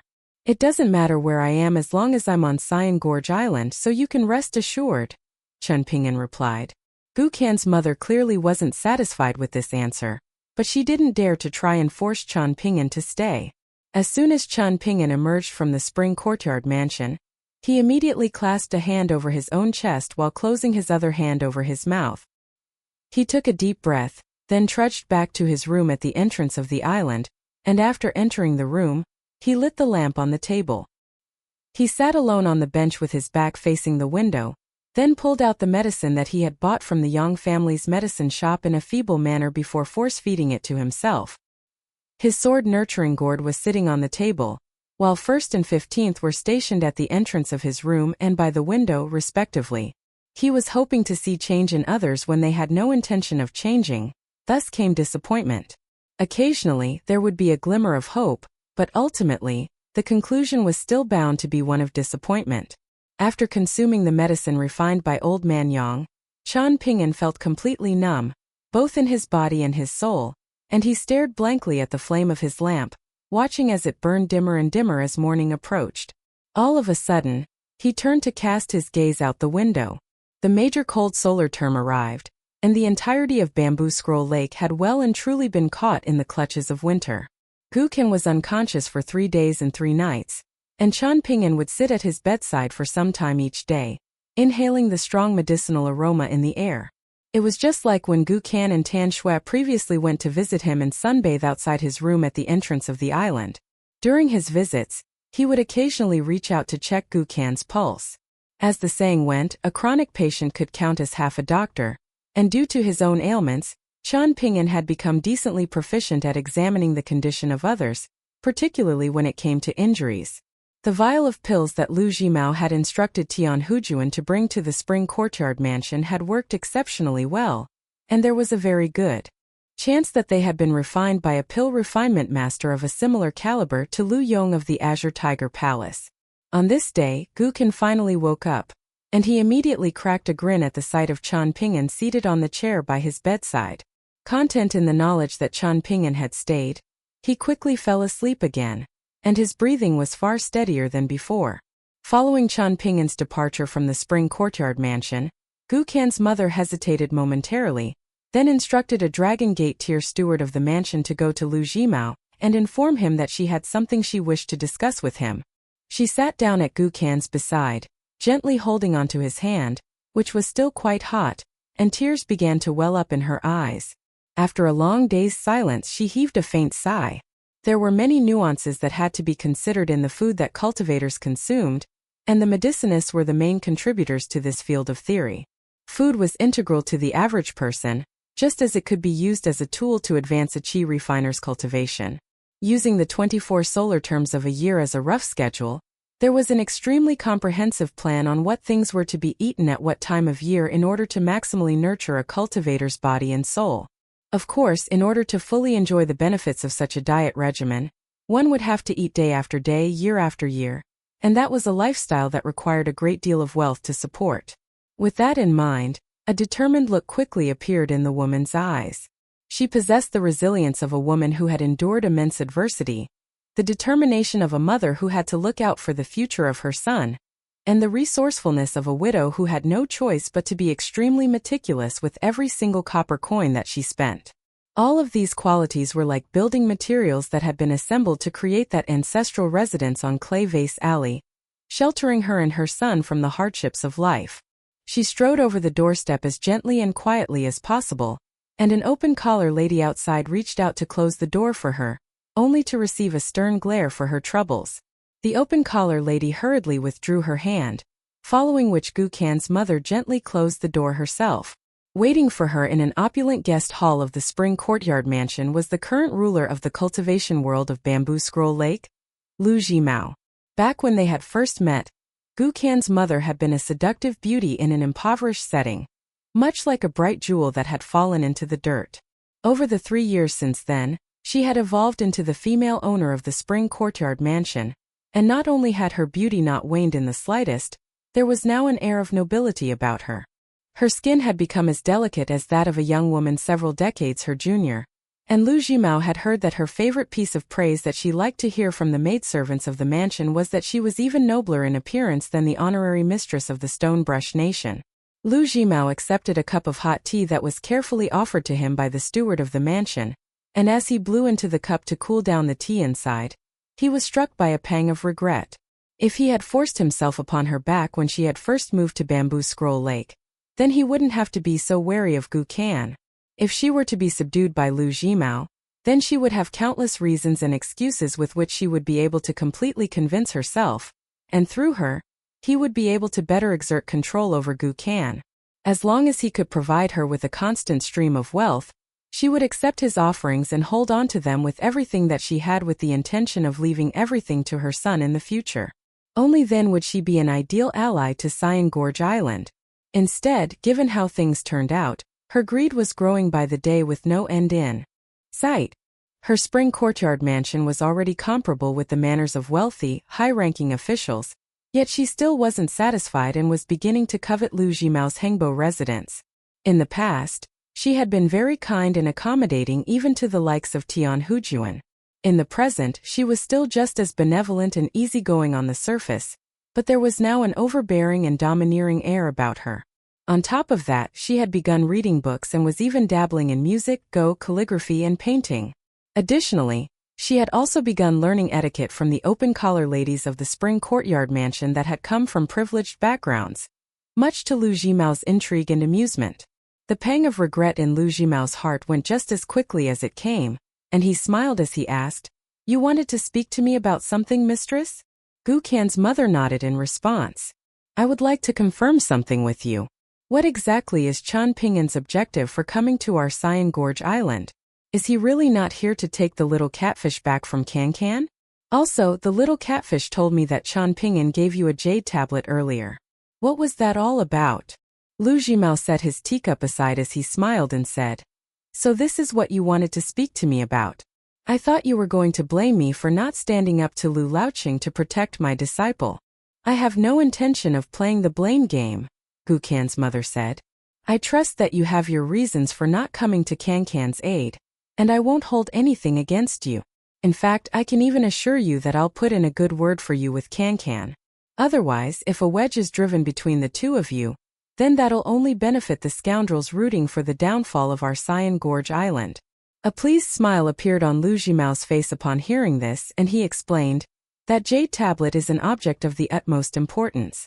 I'm afraid that I cannot reveal to you any more details about it than that. As for Chan Ping'an's objective for coming to Bamboo Scroll Lake, that's very difficult to say. In all honesty, it's a question that I've been struggling to answer myself, and I've only become more and more perplexed as time has gone on. However, I'm confident that he doesn't harbor any ill intent toward Gu Kan." Gu Kan's mother felt this to be a rather strange answer. For some reason, it felt to her like Lu Jimao was being far more timid than usual. Whenever she had spoken to Lu Jimao in the past, He had never been this coy and ambiguous. Could it be that he had been so terrified by Lu Laoqing's visit to the island that he had completely lost his wits and no longer knew how to handle himself? Wasn't he supposed to be a dominant force in Bamboo Scroll Lake? Could it be that internally, he was actually even more fragile than a woman like herself? Lu Jimao's eyes narrowed slightly as he smiled and said, "You know Chen Ping'an better than I do. He's a very nostalgic person who cherishes his bonds with others. In particular, he watched Gukan grow up, so he's even more devoted to him and wants nothing more than to give Gukan all of the good things that he has to offer. However, with the passage of time, people are bound to change, particularly after leaving the feces-ridden clay vase alley. Chen Ping'an has most likely turned to Confucianism, and that's why he's developed a habit of preaching. However, his principles do not necessarily suit our Bamboo Scroll Lake, and that's why he slapped Gukan in Pond Water City. If you ask me, he only did that because he truly cares for Gukan and wants what's best for him. Otherwise, if anyone else had been in his place, they would have only been ecstatic to see that Gukan had accumulated so much power and wealth, and they wouldn't have cared about anything else. As an example, if Lu Kaisang were in Chen Ping'an's place, then he would only be happy to see that Gukan had become rich and feared by everyone in Bamboo Scroll Lake. Gukan's mother pursed her lips slightly upon hearing this. Lu Jimao sighed as he continued. There's nothing wrong with Chen Ping'an's intentions. It's just that he doesn't know much about our Bamboo Scroll Lake, and isn't aware of just how perilous and unforgiving a place this is. Now that he's been here for some time, it appears that he's learned some of the rules of Bamboo Scroll Lake, and that's why he is no longer trying to change Gukan and tell him what to do. Hence, given that we can see that Chen Ping'an still clearly cares for Gukan, it stands to reason that the best way to get through to him would be to appeal to his emotional side. We must adapt our methods depending on the person and the circumstances. A contemplative look appeared on the woman's face, and she felt like only now was Lu Jimao finally contributing something of value to the conversation, while prior to this, he had been entirely genuine with her. As expected of the woman who had never lost an argument back in the small town, it only took a little bit of guidance for her to understand the nature of the situation, and she was left feeling a little frustrated at herself. If Lu Jimao was right, then she certainly could have done much better that night throughout the duration of time from the moment that Chen Ping'an returned to the Spring Courtyard mansion with Gukan on his back to his eventual departure. If she had heard what Lu Jimao had to say earlier, then she definitely wouldn't have said and done everything wrong as she did that night. During these past 2 years, whenever she had some spare time, she would get some maidservants to massage her shoulders and fan her during the hotter months, or stoke the furnace during the colder months. At the same time, she would get the maid-servant who was said to have been the daughter of a former minister of rights to read all manners of books to her. She had heard a great deal of principles championed by scholars in literati, but she wasn't a huge fan of them. However, there were often some allusions that provided her with sparks of inspiration. For example, there was a story of a man who was informed that his house had caught on fire, and as opposed to raising any concerns about property damage, he immediately asked if anyone had been injured in the fire. As a result, he earned himself the resounding reputation of a kind and virtuous individual. Gukan's mother felt was a story with great potential for practical application, and she committed it to memory, thinking that she could follow this example if the opportunity arose as a means of winning over the hearts of others. There was also a story of a historically renowned general, who despite his lofty status, had been willing to suck the pus out of a soldier's wound to save their life. From that point onward, all of his subordinates pledged their absolute loyalty to him, and were willing to lay down their lives for him at a moment's notice. And this was another story that Gukan's mother felt like she could replicate in principle. With that in mind, Gukan's mother was struck by the urge to slap herself across the face. What Lu Jimao had just said perfectly reflected the principles that she had read from those books. She had clearly already taken all of those principles to heart, yet why was it that when it was time to put those principles into practice, she had made such a royal mess of things? Lu Jimao could sense her internal turmoil, and he asked, "What's wrong, mistress?" The woman forced a smile onto her face as she replied, "Nothing. How should we speak and act from here onward, true lord? Will Lu Laoqing return to threaten our Cyan Gorge Island again?" Lu Laoqing is the most respected figure in the entire history of our Bamboo Scroll Lake, and even his enemies can't help but admire him, Lu Jimao said. He's extremely decisive and unshakable in his resolve, and that's why no one could stop him from killing Gu Kan. However, now that he's decided to spare Gu Kan, that is also a decision that no one will be able to sway him from. There's no way that he would return to Cyan Gorge Island just to kill Gu Kan, so I can assure you that your son and the Spring Courtyard Mansion are now safe. In fact, I would even dare say that Gu Kan is now also safe from everyone else in Bamboo Scroll Lake, because no one would dare to kill someone that even Lu Laoqing has spared. Gu Kan's mother was rather skeptical to hear this, and Lu Jimao spoke no further on the subject. He was only going to say things halfway and leave her to ponder the rest. Regardless of whether he told her the truth or not, she would automatically turn to skepticism if he spoke in absolute terms. Gu Kan's mother turned to pick up her teacup, then took a sip of tea in a refined and elegant manner, displaying not even the faintest shadow of the unpolished woman from that impoverished alley that she once was. Lu Jimao suddenly lowered his voice as he asked, "Mistress, why are you so wary of Chan Ping'an? Just as you said earlier, people inevitably change with the passage of time." Gu Kan's mother replied in an ambiguous manner. Lu Jimao stroked his beard with a smile. "True lord, do you think I would be considered a bad person in Bamboo Scroll Lake?" Gu Kan's mother asked. "Of course not," Lu Jimao replied with a shake of his head. "In fact, I'd say you're a good person. You're fair in your rewards and punishments, and you're not cruel to your servants. Even bad people occasionally have flashes of kindness," Gu Kan's mother sighed. "All I did for Chan Ping'an was spare him a bowl of rice all those years ago. Is that so strange? Right now, I'm wary of Chan Ping'an because I'm concerned that he'll spoil Kankan's future cultivation. But that doesn't mean that I'm going to plot against him. Is that so difficult to understand?" "Now that you put it that way, it all makes perfect sense to me," Lu Jimao replied with an enlightened expression. A faint smile appeared on the woman's face, and her eyes were swimming with seduction as she asked, "Is the tea of our Spring Courtyard Mansion not to your liking, true lord? You haven't even taken a single sip. If I recall correctly, these are tea leaves from Rainbow Drink Island that were personally delivered by Tian Hujuan. Could it be that you're hiding some better tea leaves in your manor?" Lu Jimao burst into laughter upon hearing this. "That's a rather scathing accusation, mistress. Even if I have to spend money and send out people to search far and wide, I'm going to bring some tea leaves to your Spring Courtyard Mansion that are better than the ones from Rainbow Drink Island." After that, he promptly took his leave and departed, and as he did so, he told Gu Kan's mother to remain seated, and that there was no need to accompany him to the door. Gu Kan's mother rose to her feet, then sat back down. After a brief moment of contemplation, she stood up once again before also departing. In the wake of her departure, the old steward standing at the entrance of the manor hurriedly made his way into the guest hall.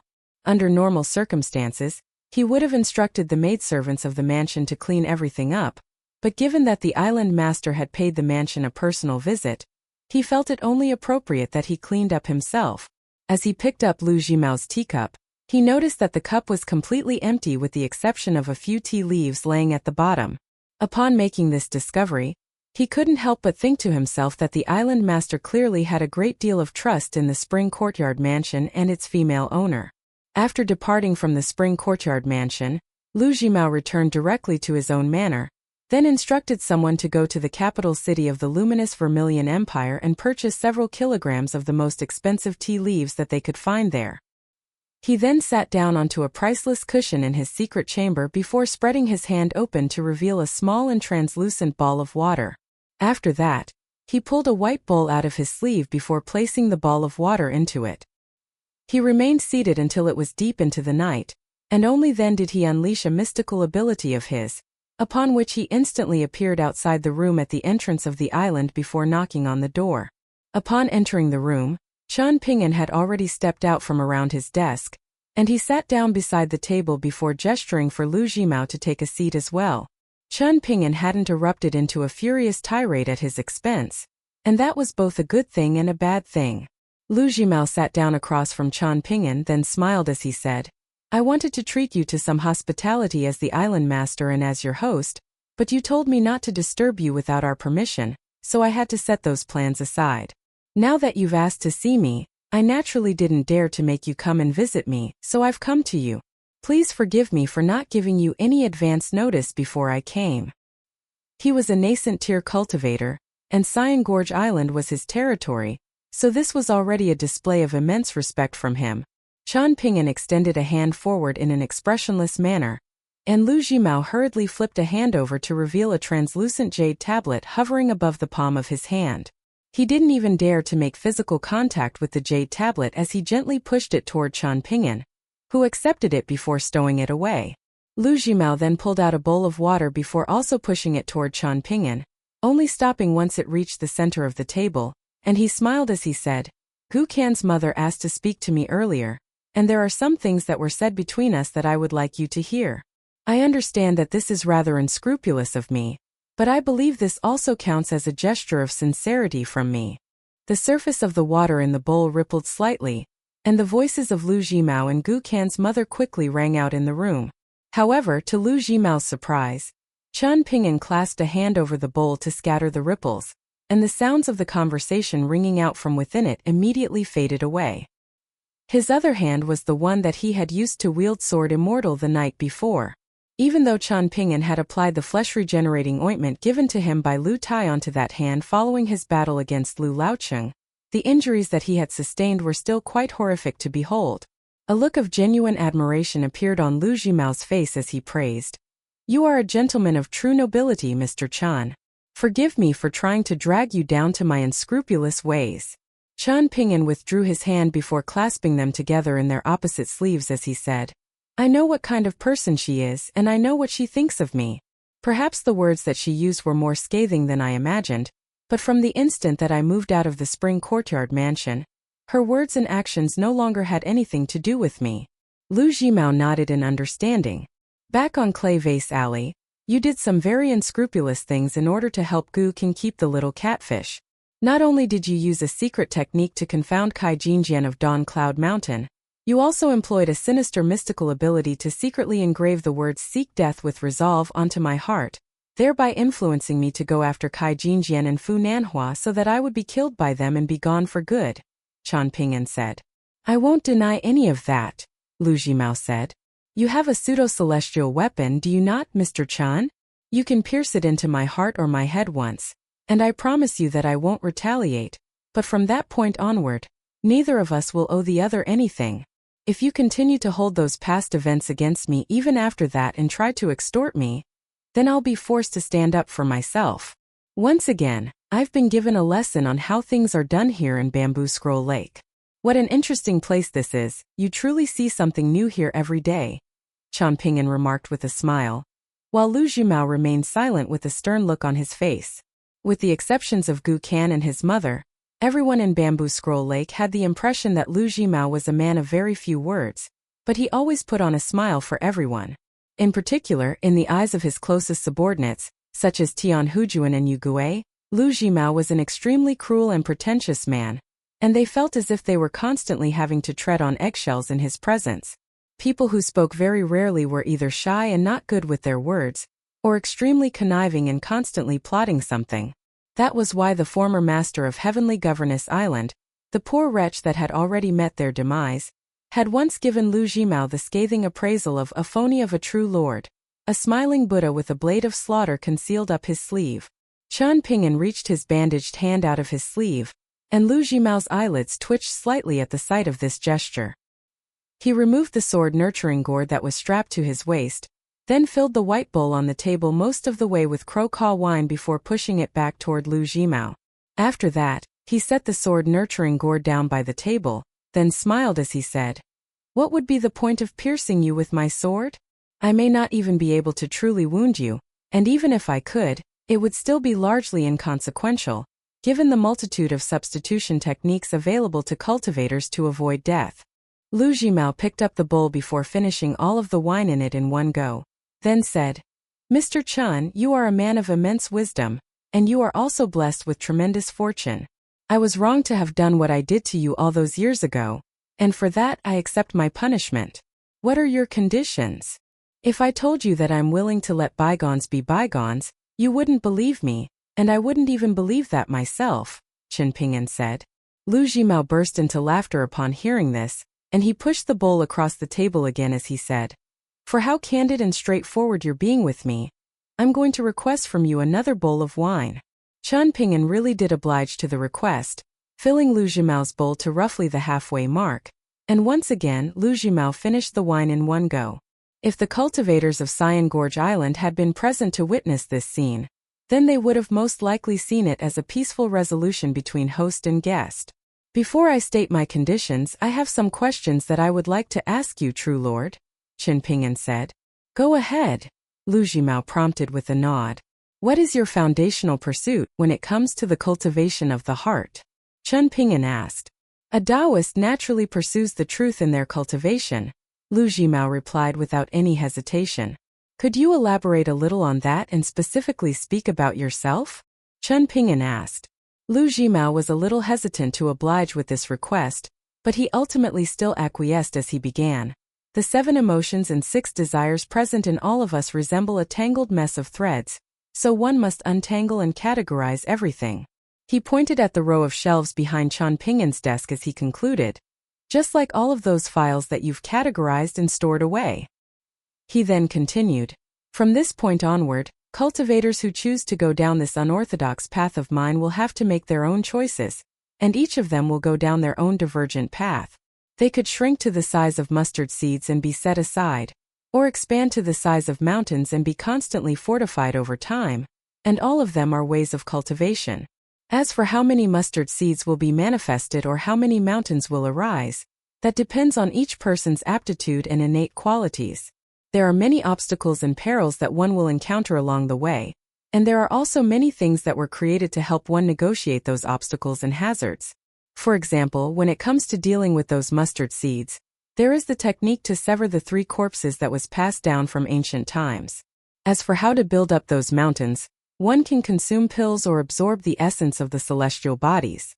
The rate at which one can progress in their cultivation, and the height of their bottlenecks will depend upon the caliber of the cultivation manuals passed down to them. This is as far as I can elaborate on this subject. If I speak any further, I'll be revealing matters that concern the foundation of my great Tao, and I would truly be courting death then. I would rather let you pierce me a few more times with your sword instead. Lu Jimao paused here momentarily, then said, I know that you already have a set of conditions in mind. Would you be able to state them now and put me out of my misery?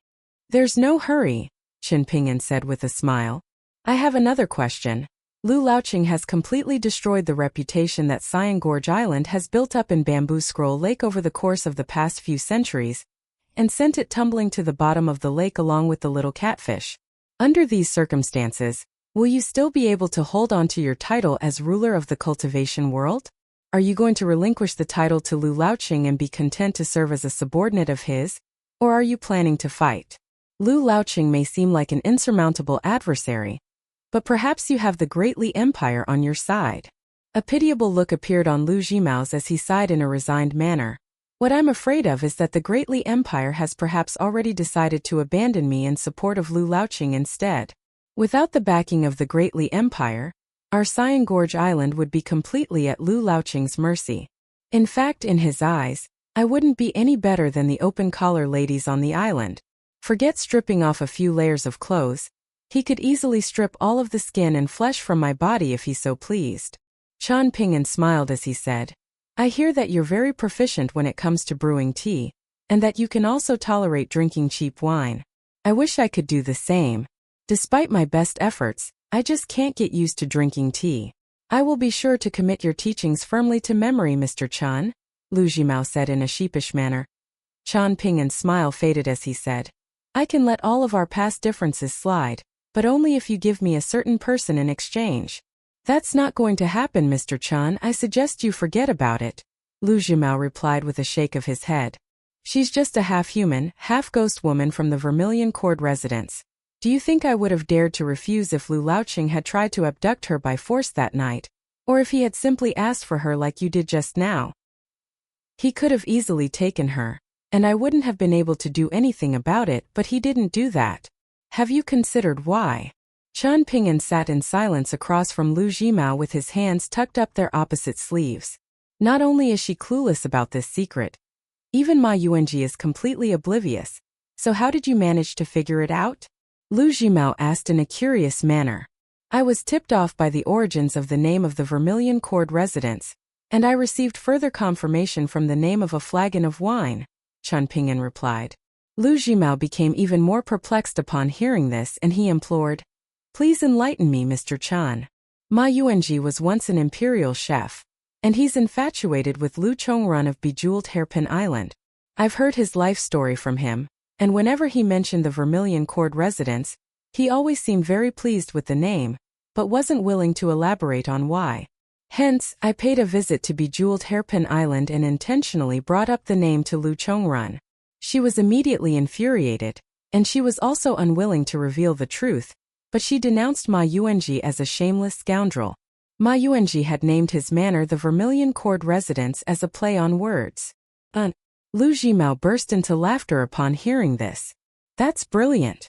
If you hadn't unraveled the mystery, I wouldn't even have been aware that Ma Yuanji was capable of such a sophisticated play on words. Chen Ping'an continued. Calamus wine, Palace Wall Willow. Calamus wine is the official wine of Hongsu's hometown, while Palace Wall Willow alludes to Palace Willow Island. On top of that, there is an extremely potent baleful aura lingering in Hongsu's body, and upon closer inspection, it's filled with an obsessive sense of sorrow and resentment.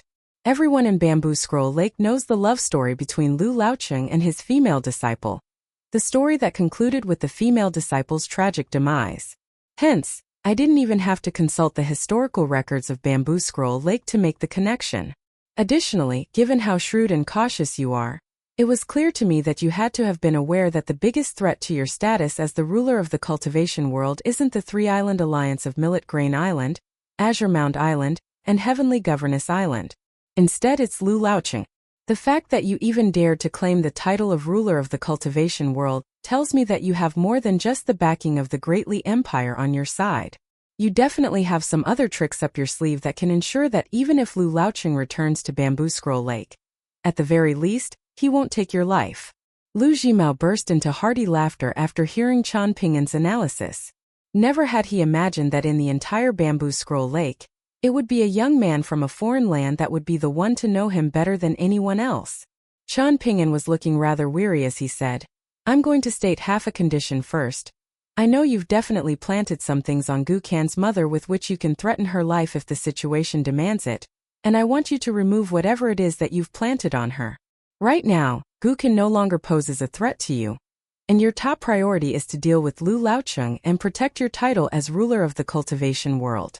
On the Great Li Empire side, I can try to see if I can pull some strings for you to at least ensure that you won't be completely abandoned and reduced to a stepping stone for Lu Laocheng to return to the top. Why do I need to fear Lu Laocheng when the fate of Hongsu is still in my hands? Lu Jimao asked with slightly furrowed brows. Chen Ping'an picked up his sword nurturing gourd and took a sip of wine, then coughed a few times and said, What if Lu Laocheng has changed? What if he's no longer the Palace Willow Island master of old?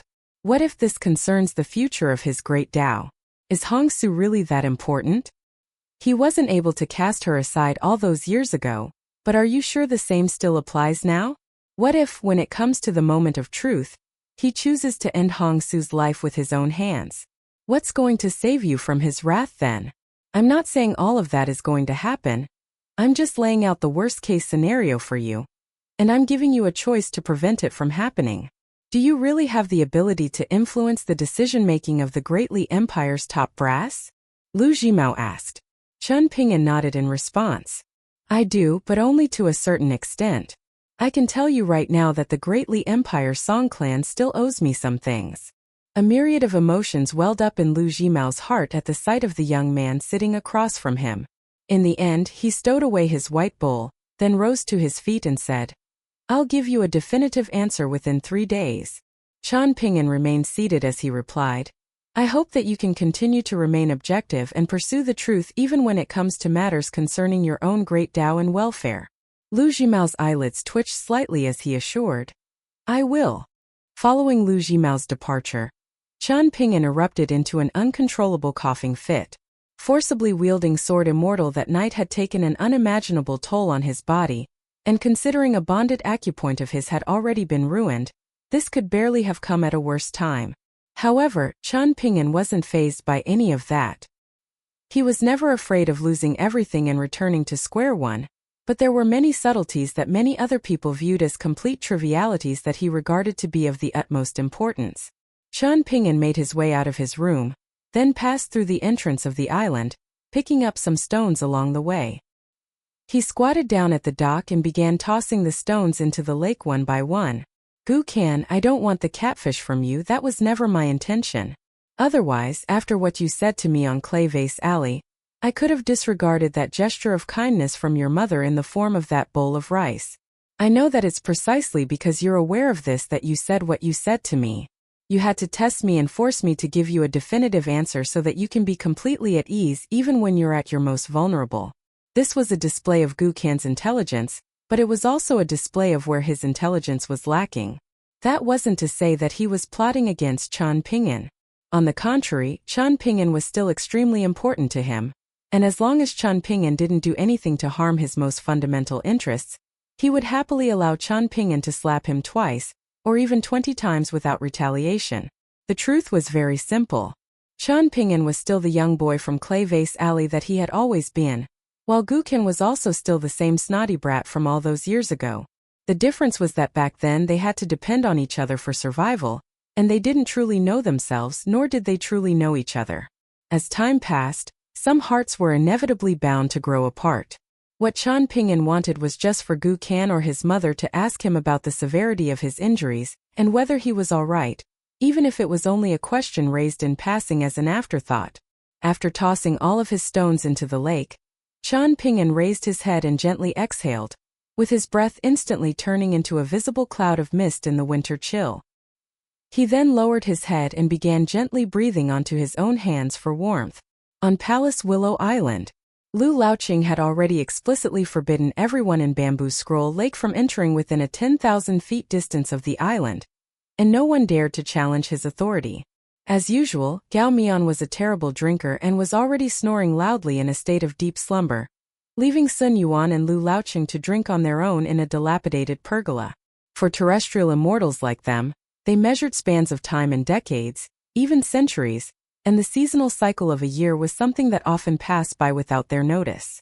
The two of them didn't talk much, and all of a sudden Sun Yuan smiled as he said, "It's about time I went back." Lu Laoqing nodded in response. "The parasol leaf continent can't be without you for too long." Sun Yuan shook his head as he said, "Gao Mian is not going to overthink things. He thinks that I traveled to the eastern treasured vile continent solely to visit him, but that's only half the truth. Right now, you can be considered to be a member of our Jade Tablet sect, so there are some secrets that I should reveal to you." "Please go ahead, Elder Sun," Lu Laoqing prompted. During his time with Gao Mian, Sun Yuan had behaved in a very submissive manner, and one could easily have mistaken him for a lackey of the invincible Divine Fist sect leader. Essentially, he had been a walking wallet this entire trip, yet he had thoroughly enjoyed himself the entire time, and he hadn't been putting on an act of false enjoyment either. However, when it came to Lu Laoqing, his authority was akin to an insurmountable mountain. "I actually have very good chances of progressing to the 13th tier, but I don't really want to because it comes with too many restrictions, and I won't be as free as I am now at the immortal tier," Sun Yuan revealed. "Even if the sky falls, the tall ones will catch it before it falls onto us. For example, on our parasol leaf continent it used to be Du Mao.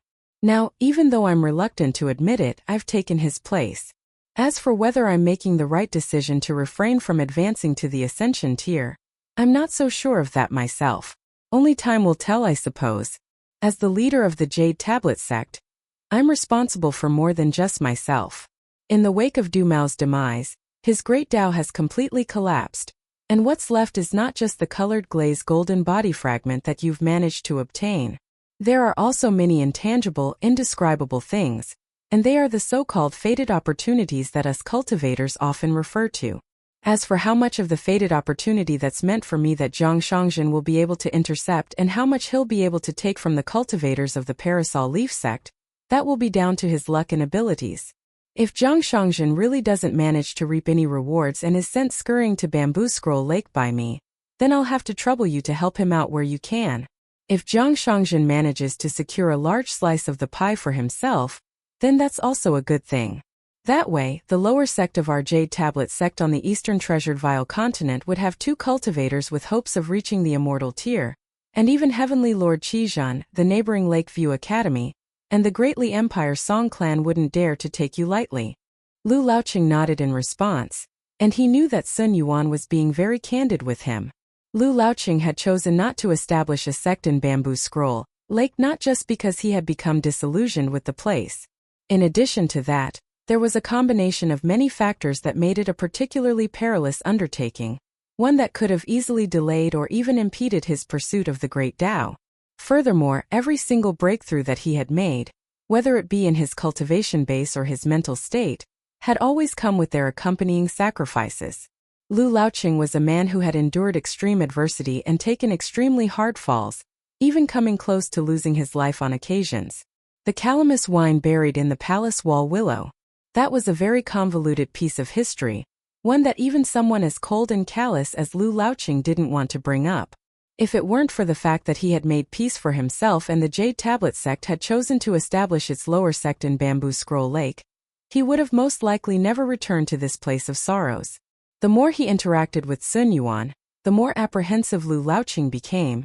And that wasn't just because Su Yuan was a seasoned immortal tier cultivator. Instead, this sense of building apprehension came from the sharp intuition that Lu Laoqing had developed from all of the perilous situations that he had to endure throughout his cultivation journey. There was a reason why he had chosen to spare Lu Zhimao and Chan Ping'an, a reason beyond the one that he had given to Gao Mian and Sun Yuan. If Hong Su's fate were in Lu Zhimao's hands, then that would hardly be of consequence to him. However, if Hong Su were to fall into Sun Yuan and Jiang Shangzhen's hands, then Lu Zhimao would be stripped completely bare and skinned alive, and he would have to bear it in silence, unless he had the resolve to completely defy his tormentors, most likely at the expense of his own life. Ever since reaching the upper 5 tiers, Lu Laoqing had made the active decision to fall into obscurity, and that was because upon reaching the lofty heights of the upper 5 tiers, he had discovered a harsh reality, one that sent chills running down his spine whenever he pondered it to any degree of depth. The battle for the Great Tao. It sounded very vague. As a vagrant cultivator who had reached far loftier heights than most of his contemporaries, he had attained the ability to see the path beneath his feet and compare it with the paths walked by the official immortals of the upper 5 tiers. It was the comparison between a rugged little dirt path that was riddled with potholes and a broad and open road that led straight to the heavens. Did Lu Laoqing not harbor ambitions of becoming the leader of a major sect like Sun Yuan? Did he not want to have the power and influence to sway the fate of an entire continent? Of course he did, but those ambitions were simply beyond his reach. In Sun Yuan's eyes, Lu Laoqing was a man of immense fortune, a rare prospect with tremendous potential. Among unpolished Jade-tier cultivators, Jiang Shangzhen was very proficient in battle and possessed bonded items with enormous destructive power. Yet even he may not have been a match for Lu Laoqing. However, upon reaching the 12th tier, Jiang Shangzhen would be able to turn the tables. That was why it was the perfect arrangement for Lu Laoqing to serve as the chief guest elder of the Jade Tablet sect's lower sect. Jiang Shangzhen was a wily and unscrupulous rat, and at his core, he was very similar in nature to Lu Laoqing. The more chaotic the world became, the likelier the two of them would be to thrive. Sun Yuan smiled as he reassured. Rest assured, Lu Laoqing. I can guarantee you a safe and smooth breakthrough to the immortal tier. When that time comes, you won't have to be the one to offer toasts to me every time. Instead, we will drink together as equals. Looks like I'll have to raise another toast to you as a gesture of my gratitude then, Lu Laoqing said with a smile as he raised his cup, and Sun Yuan gently touched his cup to Lu Laoqing's. Of course, Lu Laoqing had to down his drink in one go, while Sun Yuan was free to sip slowly at his own pace.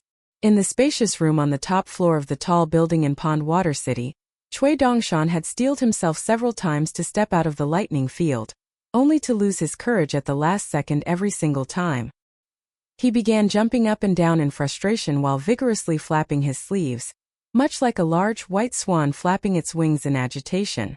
Palace Willow Island was completely beneath a cloud of water vapor, making it impossible to see what was happening on the island through the picture scroll left behind by Cui Chan.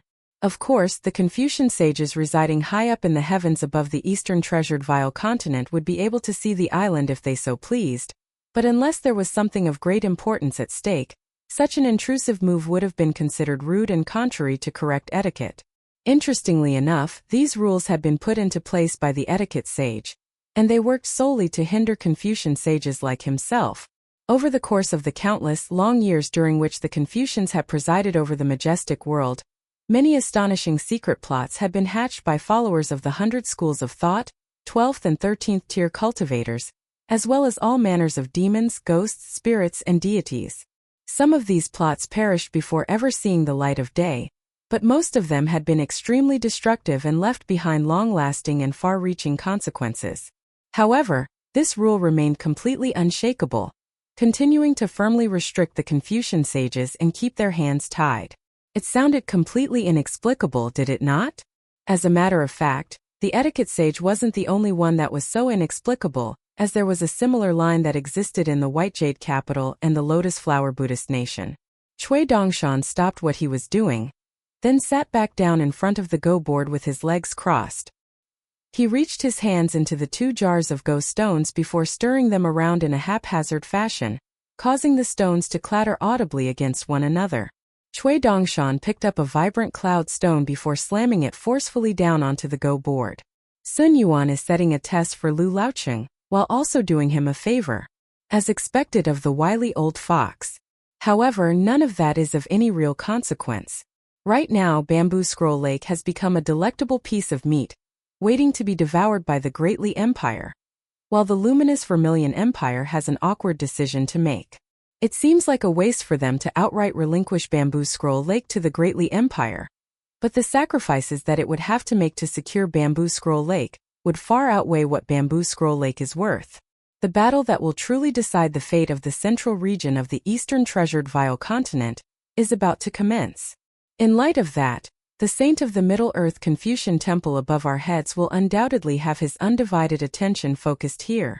Ultimately, Lu Laocheng is still just a vagrant cultivator, so even if he has some intuitive sense of how the tide of the world will flow, he simply has access to far fewer secrets than the imperial preceptor of the Great Li Empire. Cui Dongshan stared down at the go stone as he sneered. Lu Laocheng, you still don't understand just how deep Sun Yuan's machinations go. The words that he had spoken on the summit of that subsidiary island had been meant for the truly important figures pulling the strings behind the scenes to hear, whether it be directly or indirectly. Cui Dongshan murmured to himself, firstly, by alerting you to the fact that you're indirectly indebted to Chan Ping'an, Sun Yuan was already displaying a bias, so regardless of whether you killed Chan Ping'an or decided to spare him, you would have still been grateful to Sun Yuan nonetheless. That is simply human nature. In fact, if my teacher were to hear about this, perhaps even he would be grateful to Sun Yuan for speaking up when he did. He set another stone down onto the go board as he continued. Secondly, through your decision to spare my teacher, Sun Yuan has curried the favor of a completely decrepit scholarly lineage, and he's done so through at no expense of his own. Even if the scholarly sage could see through his intentions, the fact of the matter is that his words indirectly saved my teacher's life, so the scholarly sage would be forced to owe him a favor. Such is the way of the gentleman. It's simply a product of the moral standards that all scholars hold themselves to. Cui Dongshan picked up another stone, then casually tossed it onto the go board as he continued.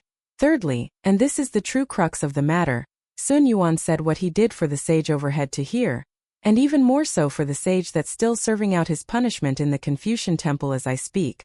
As long as it concerns the battle for the Great Tao, Sun Yuan would kill Chan Ping'an without any hesitation, even if he learns that Chan Ping'an has the backing of that woman. Do you really think that saint who only had to hand over that, nourishing the noble spirit jade tablet isn't angry about all of this? Of course he isn't angry at my teacher. He's a very tolerant and generous man. Otherwise he wouldn't have been able to say something so gracious and sincere back in Old Dragon City. However, it's exactly because of this that he's so displeased with the woman who had tried to poke a hole in the very heavens with her sword billet. If even someone as enlightened and generous as him feels this way, then what about that poor wretch that was dragged to the Confucian temple by the scholarly sage to repent for his transgressions? He would only be feeling even more thrilled and impressed with Sun Yuan. Establishing a lower sect has always been a very difficult endeavor. It's not a matter of how much money you have or how much power you wield, It depends on whether the Confucian schools approve. Cui Dongshan turned his gaze away from the Go board to take a glance at the blurry picture scroll of Palace Willow Island as he sighed. Think about it, Lu Laocheng. How many sentences, how many words did Sun Yuan even utter in total? Yet how immense are the benefits that he's managed to secure for the Jade Tablet sect. Cui Dongshan slammed a palm down onto the Go board, sending the 4 Go stones springing high up into the air before gently drifting back down. Who says it's useless for cultivators to cultivate their mental state? Cui Dongshan mused. With a sweep of his sleeve, the 4 Go stones were sent flying through the air as he yelled in an enraged voice. All of you, including that old bastard, better start praying that my teacher doesn't manage to overcome this tribulation. Otherwise, not a single one of you is getting away. Bamboo Scroll Lake, Sun-Scorched Mountain, Light Breeze City, True Martial Mountain, the Parasol Leaf Sect, the Jade Tablet Sect, the Greatly Empire, the White Jade Capital. Cui Dongshan's voice trailed off into silence as he spoke, and he sat in a dazed silence for a long while before suddenly letting loose an anguished howl. The old bastard was right. My teacher truly is burdened by endless troubles. After leaving Bamboo Scroll Lake, Sun Yuan flew out to sea and set off on his return journey to the Parasol Leaf continent directly from there, as opposed to traveling to Old Dragon City first. Lu Jimao and the Millet Grain Island master paid a visit to Palace Willow Island together, and 2 of them stopped around 10,000 feet away from the island. Lu Laocheng only met with the Millet Grain Island master, while Lu Jimao was told to leave in a very unceremonious fashion. Inside the tall building in Pond Water City, Cui Dongshan was so amused to see this that he erupted into laughter and began rolling around on the ground. However, after his laughter subsided, a sullen look returned to his face, and he began swimming along the ground to the edge of the golden lightning field before heaving a forlorn sigh, lamenting the fact that he had trapped himself in a prison of his own making. After that, he sat up and began tossing stones onto the Go board, using the stones to measure out how much fondness different people had felt toward Chan Ping'an during their initial encounters. It was a completely pointless endeavor, but he had to find a way to entertain himself and pass the time somehow. Qi Jingchun. Cui Dongshan tossed 10 stones onto the board, then rolled his eyes as he sighed. Fine, I'll admit that you're a better judge of character than I am. He then brushed all of the stones off the board with his sleeve. Only after that did he toss 6 stones onto the board before brushing them away again. Old Man Yang 1 stone. All Yang 5 stones. Cui Dongshan thought about it for a moment, then added 4 more stones as he murmured to himself. That's for after they reached Red Candle Town. Zuyu 3 stones. Given his ties to Qi Jingchun, Cui Dongshan assigned him 3 more stones. Ruanqiong 2 stones. Cui Dongshan ran through a list of virtually every single one of Chun Ping'an's acquaintances on the Go board one by one, and all of a sudden, he erupted into a furious fit at the realization that he had forgotten about the most deplorable bastard of all. How could I have forgotten about you, you shameless old scholar? You're the most biased person I've never met. He picked up an entire jar of Go stones with both hands before dumping all of them onto the Go board. Right at this moment, his brows furrowed slightly as he stowed the picture scroll away, then returned all of the Go stones to their jar before calling out, Come in. The owners of the building, the Fan couple of Pond Water City, entered the room with that idiot son of theirs, Fan Yen. Fan Yen was huddled over slightly as he trailed along behind his parents in a timid manner, and there were no chairs in the room. Cui Dongshan was seated on the ground, so the 3 of them couldn't remain standing over him, so they could only sit down across from him. But of course, they were seated in a kneeling position with their legs folded beneath them. The Fan clan of Pond Water City were once double agents for both the Greatly Empire and the luminous Vermilion Empire, selling intelligence back and forth between the 2 parties. As for the authenticity of the pieces of intelligence that they sold, that depended on whether the Green Ripple Pavilion provided them with more compensation and were better at keeping them in check, or if those idiots from the luminous Vermilion Empire did a better job. As it turned out, the Millet Grain Island master was much more capable than whoever was responsible for intelligence affairs from the luminous Vermilion Empire, and in the end the Fan clan had chosen to pledge its allegiance solely to the Greatly Empire. The Lord of Pond Water City remained seated, while his wife, who was said to have spent all of her time doing nothing but spending money and spoiling her son, provided Cui Dongshan with a detailed and organized report on the state of Bamboo Scroll Lake, and the recent developments pertaining to the luminous Vermilion Empire's border forces. Cui Dongshan remained expressionless the entire time, and despite his youthful appearance, the woman didn't dare to take him lightly at all. This was because prior to Cui Chan's departure, he had told her to treat Cui Dongshan the same way that she would a left or right-hand minister of one of the Great Li Empire's 6 ministries. After discussing the matter with her husband, the two of them had concluded that Cui Dongshan had to have been an earth immortal of the Great Li Empire or the son or grandson of a pillar general at the very least. The woman took a glance at her husband, the lord of Pond Water City, and he hurriedly rose to his feet before making his way to the edge of the golden lightning field with his back hunched over in a respectful manner, and he extended both hands forward to offer up a secret letter that had been given to him by the imperial preceptor of the Great Li Empire. Young master, the esteemed imperial preceptor instructed me to give you this letter if you still hadn't come down from the top floor by today. Cui Dongshan made a beckoning motion to draw the letter into his grasp, then tore open the envelope and casually tossed it aside, and his expression instantly darkened slightly at the sight of the letter inside. The Pond Water City lord and his wife were stunned to see this, unable to believe the callous disrespect with which Cui Dongshan was treating this secret letter from the Great Li Empire's imperial preceptor. If the two of them had received such a prestigious honor, then they would have been sure to frame the secret letter and worship it like an imperial edict. In contrast, Cui Dongshan scrunched the letter up into a ball and erupted into a furious tirade.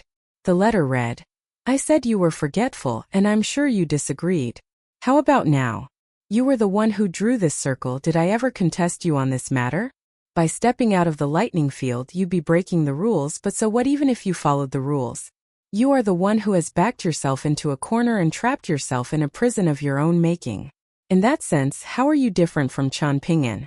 Chen Ping'an is unable to get over himself, and as his disciple, you have really taken after him very well. Since when have you fallen to the point that you need a lightning field to be able to follow the rules? If you're already this pitiful, then you can eat this letter of mine. If that's not enough to fill your belly, then you can beg the Fan clan for more." Cui Dongshan really did stuff the ball of paper into his mouth, and chewed it into pieces before swallowing it. To his surprise, the taste of the xian paper was quite nice. Cui Dongshan swayed his head from side to side as he pointed at Fan Yan, who was seated behind his parents with his legs folded under him, and he demanded, "Get over here, Fan Yan. Are you having fun pretending to be an idiot? Tell me what you think of that fool Gu Can."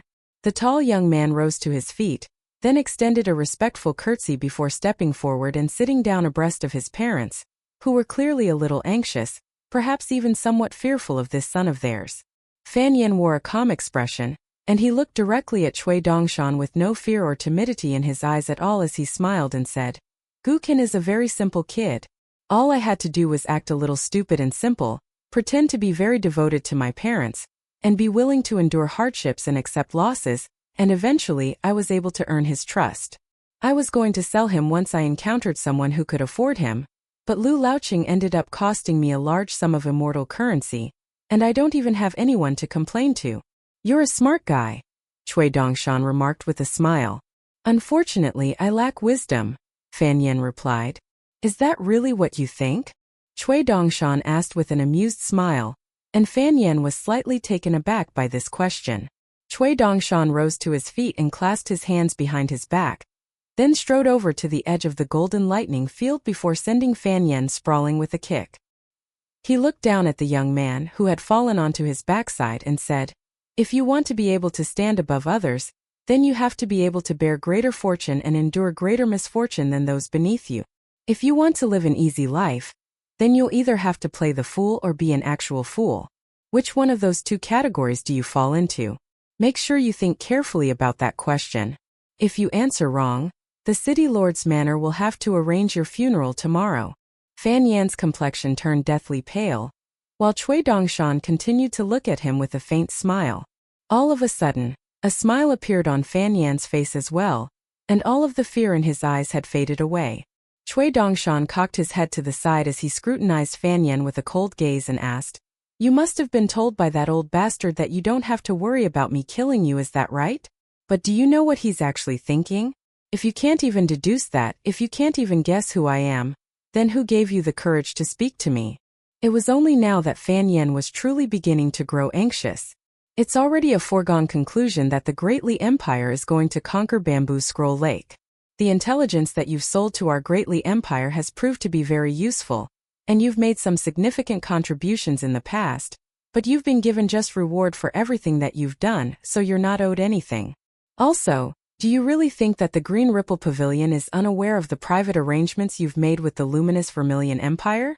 What makes you think that you're untouchable, even now when you're completely expendable?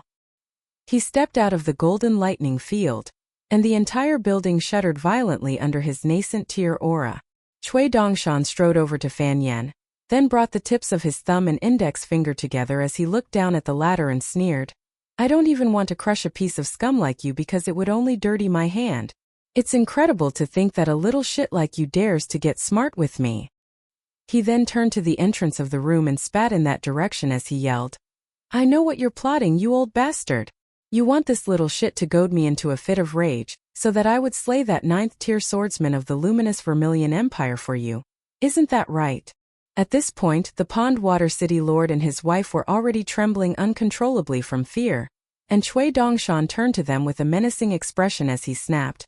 You two should be ashamed of yourselves for raising such an incompetent piece of trash. It's still not too late to perform your duties as parents.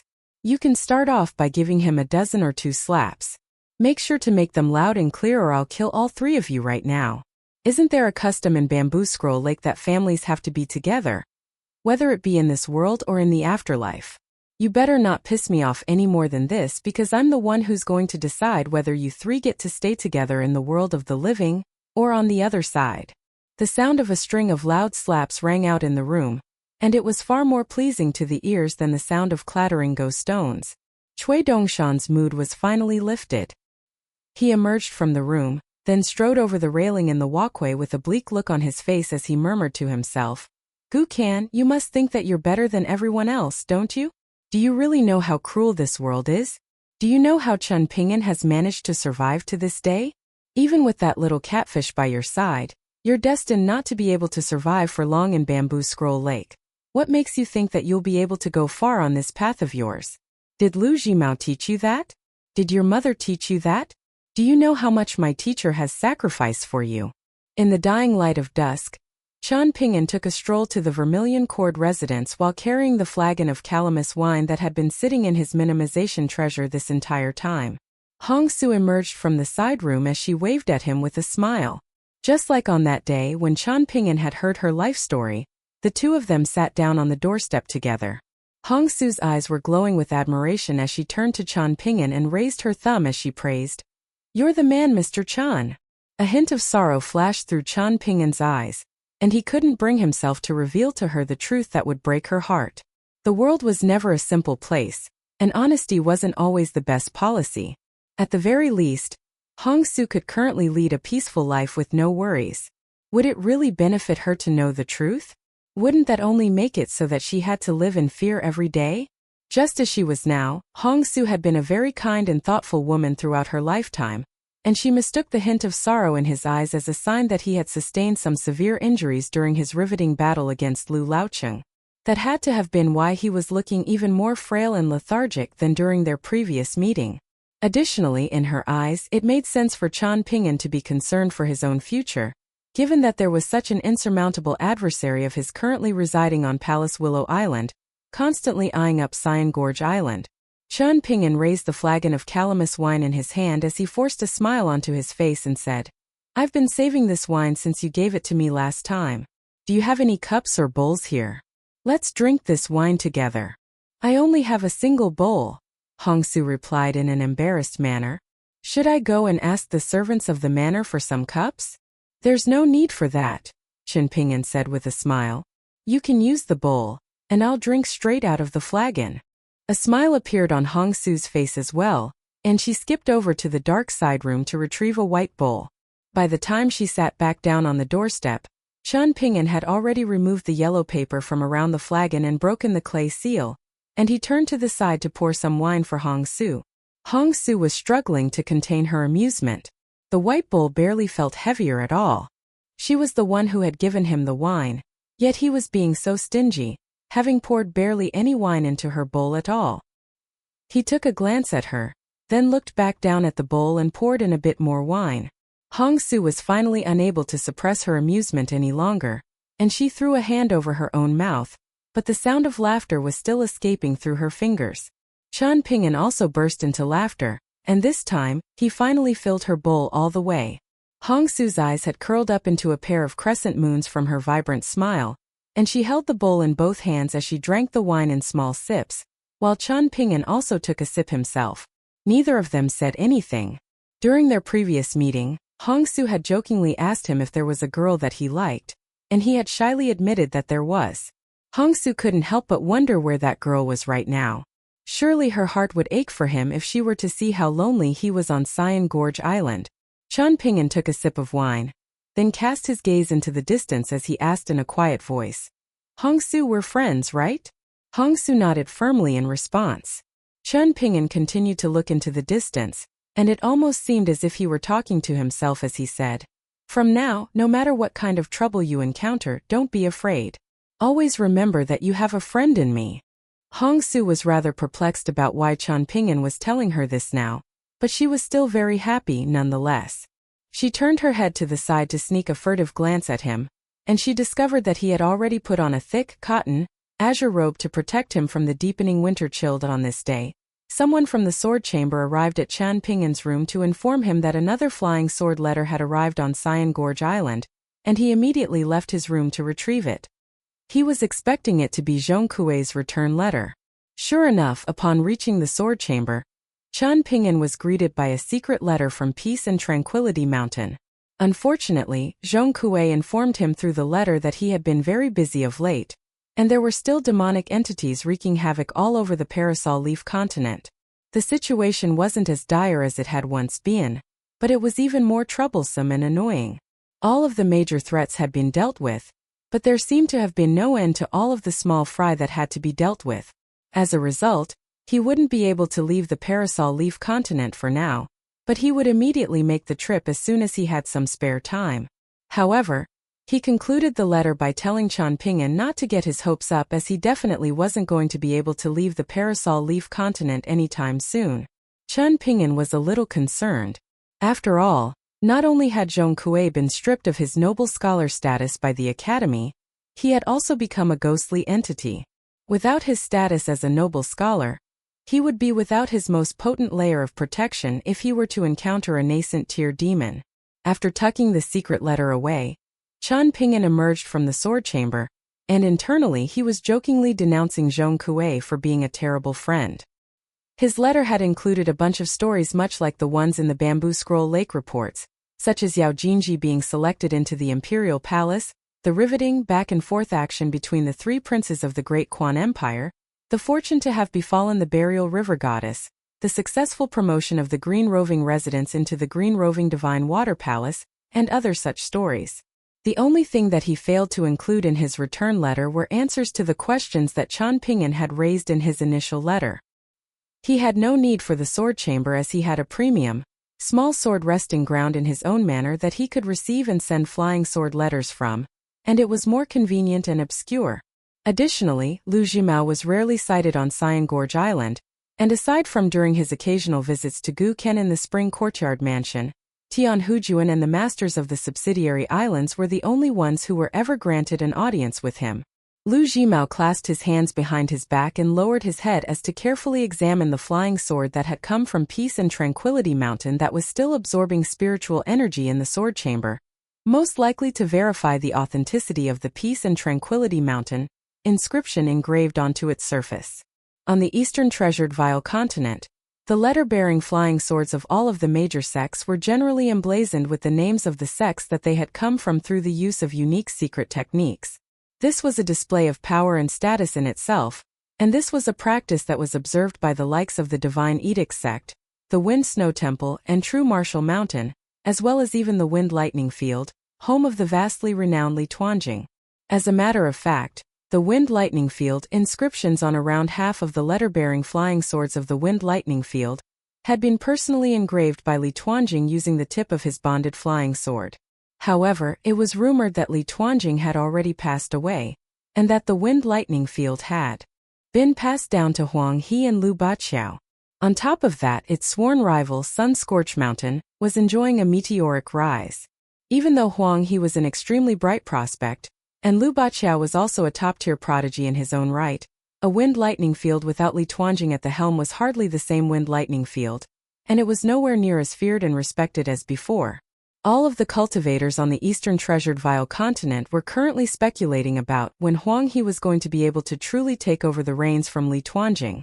Occasionally, there were some vagrant cultivators who dared to intercept letter-bearing flying swords, but generally speaking, they would immediately release any flying swords that they came across that had the names of major sects engraved upon them for fear of their greed leading to their demise. The other immortal sects that were lesser in power and status all knew their place and refrained from dabbling in such a practice. Earth Immortal Donggu of the Dragon Spring Sword sect had once suggested that they also made such inscriptions on their letter-bearing flying swords. Ruan Xiong had always been very serious with his disciples, but he also very rarely lost his temper with them. However, on that occasion, a furious look had instantly appeared on his face at the suggestion, and Donggu was so frightened that he had immediately taken back the suggestion.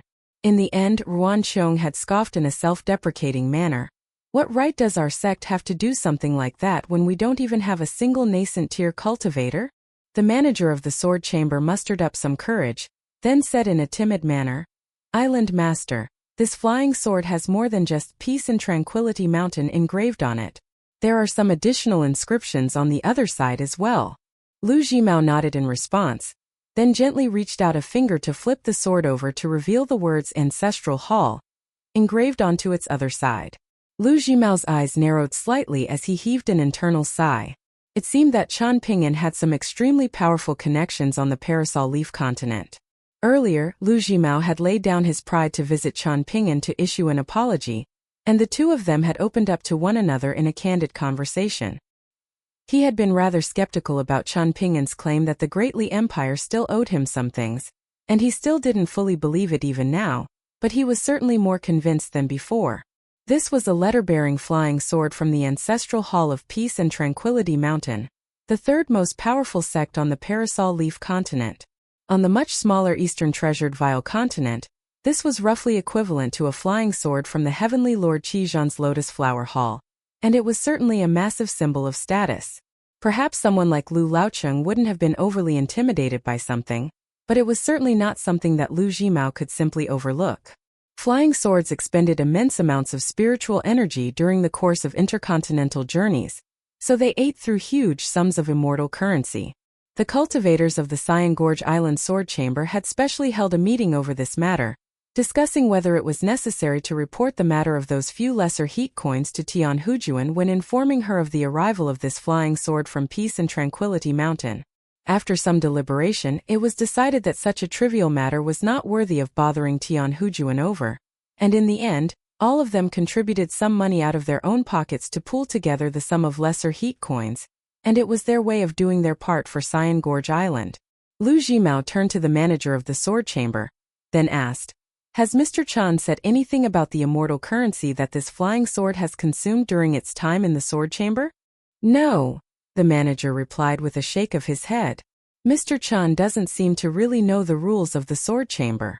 Have you tried to drop any hints to Mr. Chan on the matter?" Lu Jimao asked with a smile. "It can't hurt to inform him of the rules. Otherwise, your sword chamber is going to continue to lose money over this in the future." "I can assure you that none of us have dropped any hints to Mr. Chan," the manager hurriedly replied in a fearful manner.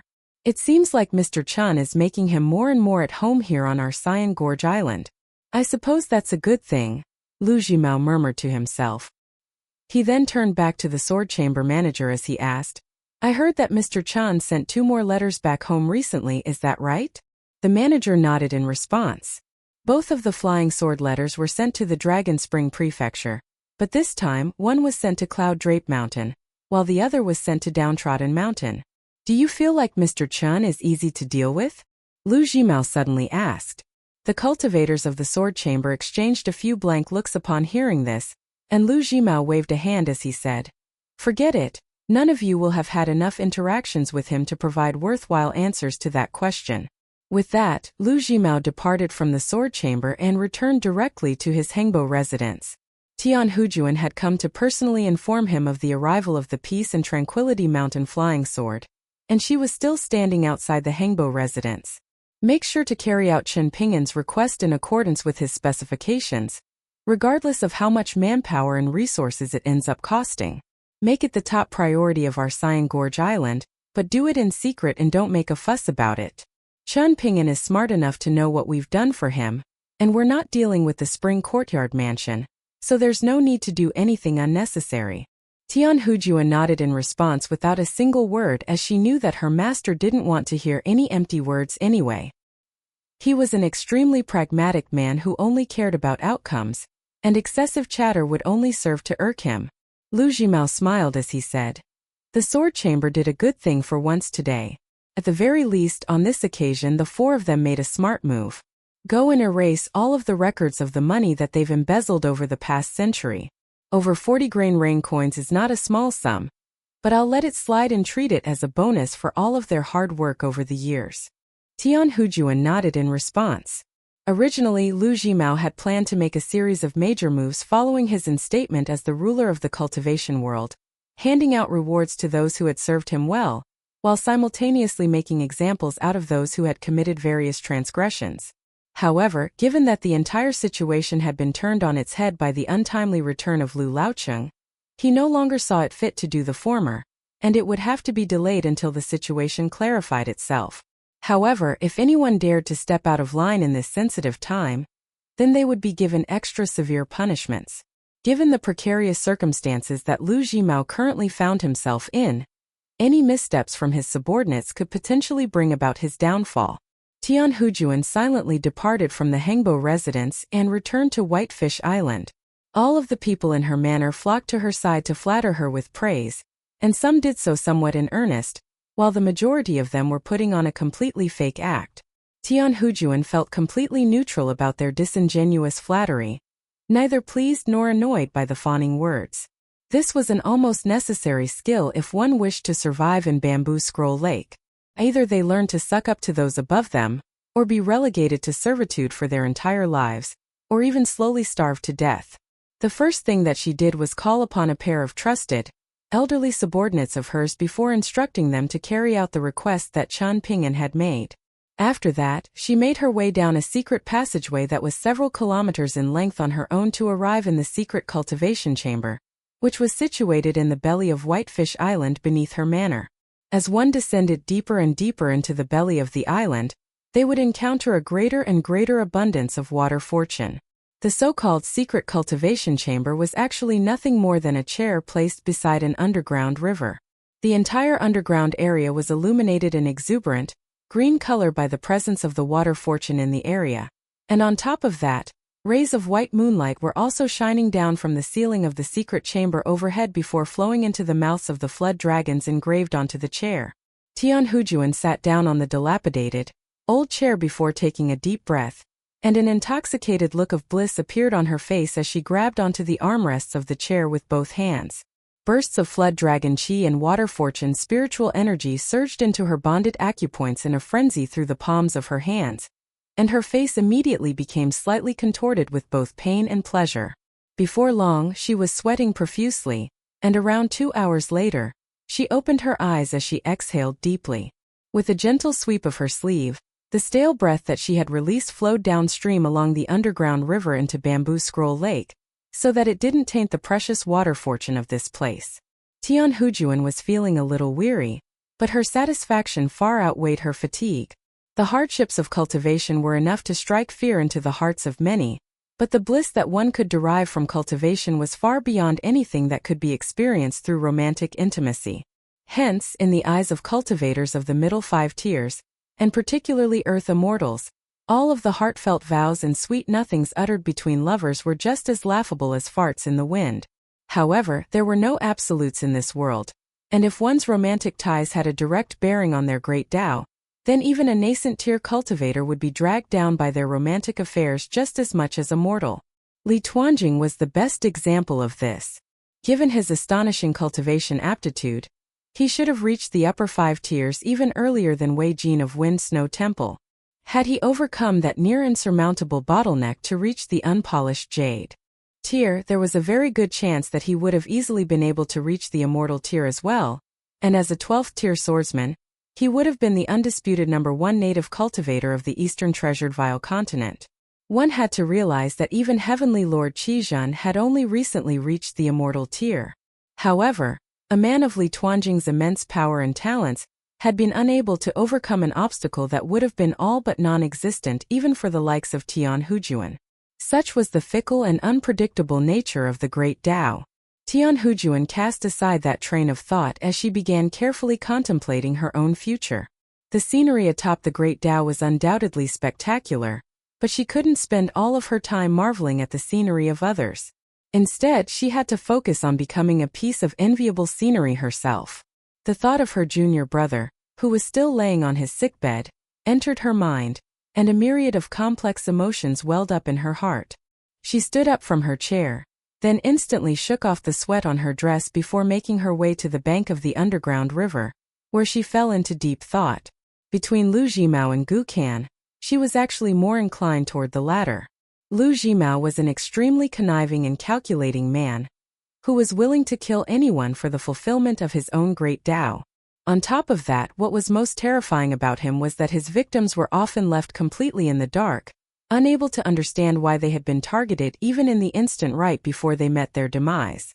In contrast, Gu Kan was very untamed and volatile, but as long as she remained consistent and earnest with him, she would be able to remain relatively safe from him, and perhaps even curry some favor with him. Ultimately, Gu Kan was still just a child. He was able to deal with all of the surface-level powers in Bamboo Scroll Lake, but he was still yet to get a grasp on the fundamental elements of Bamboo Scroll Lake that lurked beneath the surface, and those were the true rules that governed the actions of the cultivators of Bamboo Scroll Lake. He didn't know how to use people. He only knew how to kill people. All he had was an aggressive, one-dimensional approach to everything with zero ability to adapt, and that was simply not a sustainable strategy. Hence, Tian Hujuan's rational side told her that she could place a large bet on Gu Kan, but she definitely couldn't afford to place all of her eggs in his basket, as he was too prone to going to extremes. She was still far from the point where she would be able to stand toe-to-toe against Lu Jimao, and there was a very good chance that such a day would never come.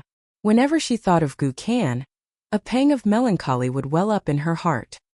He had been able to create a small empire for himself in the span of just 3 short years, yet he had never considered how he was going to manage his empire once he attained it.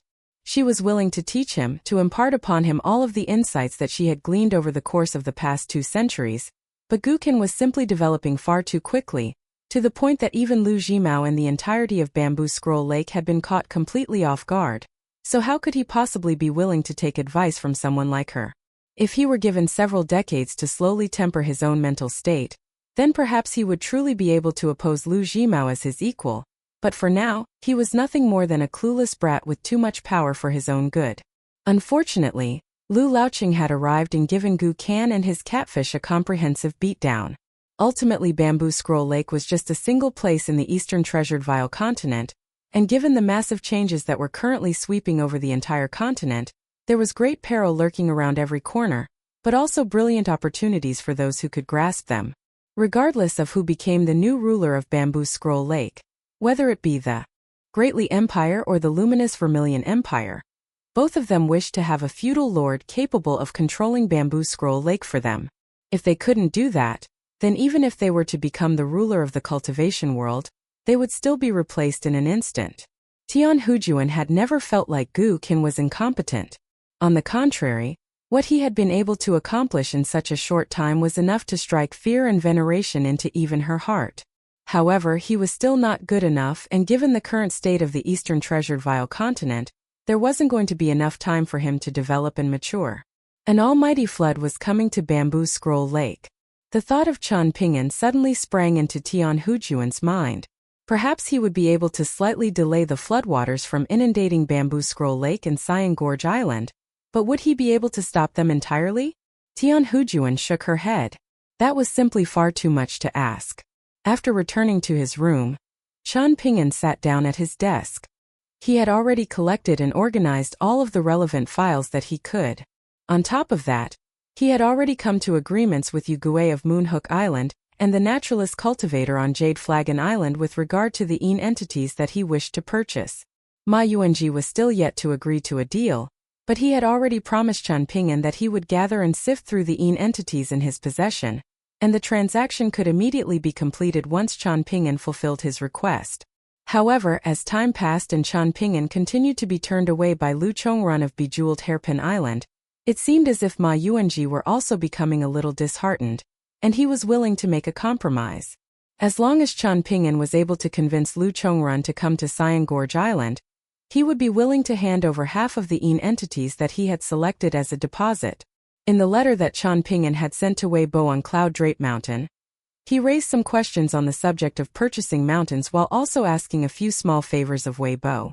In the letter that he sent to Downtrodden Mountain, he assured Zhu Lian that there was no need to worry as he was in no physical danger in Bamboo Scroll Lake, and that there was no need to come to Bamboo Scroll Lake to find him.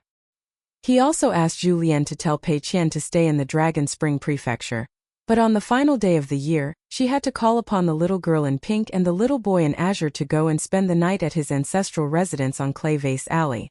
If she was afraid of the cold, then she could buy some charcoal in the small town and light a fire for warmth throughout the night. If she felt sleepy, then there was no need to fight it and she could go to sleep, but the following day, she had to remember to put up couplets and fortune characters.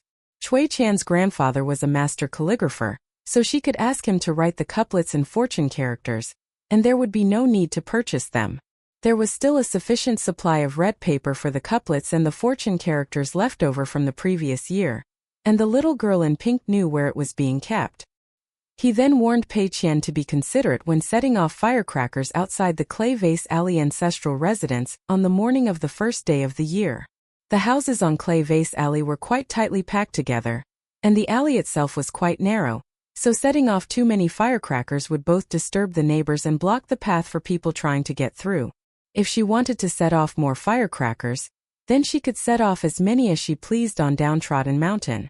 If she felt it too troublesome to have to cut down bamboo and make firecrackers herself, then she could purchase some from the shops in the small town. The firecrackers weren't all that expensive, so there was no need to be stingy.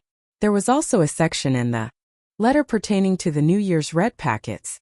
Even though Chen Ping'an wasn't in the Dragon Spring Prefecture, red packets still had to be prepared. Wei Bo was going to make an appearance on the first or the second day of the year, and everyone would get a red packet, but they had to express some well wishes in exchange for the red packets, and they were not to be rude to Wei Bo. Chen Ping'an picked up a small, purple bamboo brush from his wooden brush holder before gently exhaling onto it. However, he then faltered slightly at the sight of the brush and set it down again as a pang of guilt welled up in his heart.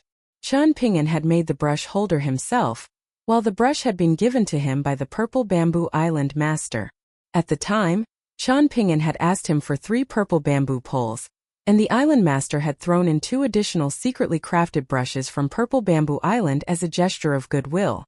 Of course, these were both premium purple bamboo brushes of the highest quality, and each of them had a translucent tip that was extremely profound, crafted using a secret method known only to the Purple Bamboo Island master. Even a chi refiner of the lower 5 tiers would be able to write using the brush simply by breathing some spiritual energy onto it, and the brush would glide over paper as smooth as butter, leaving behind fragrant trails of ink while also ensuring that whatever paper was used would be impervious to insect damage for 100 years.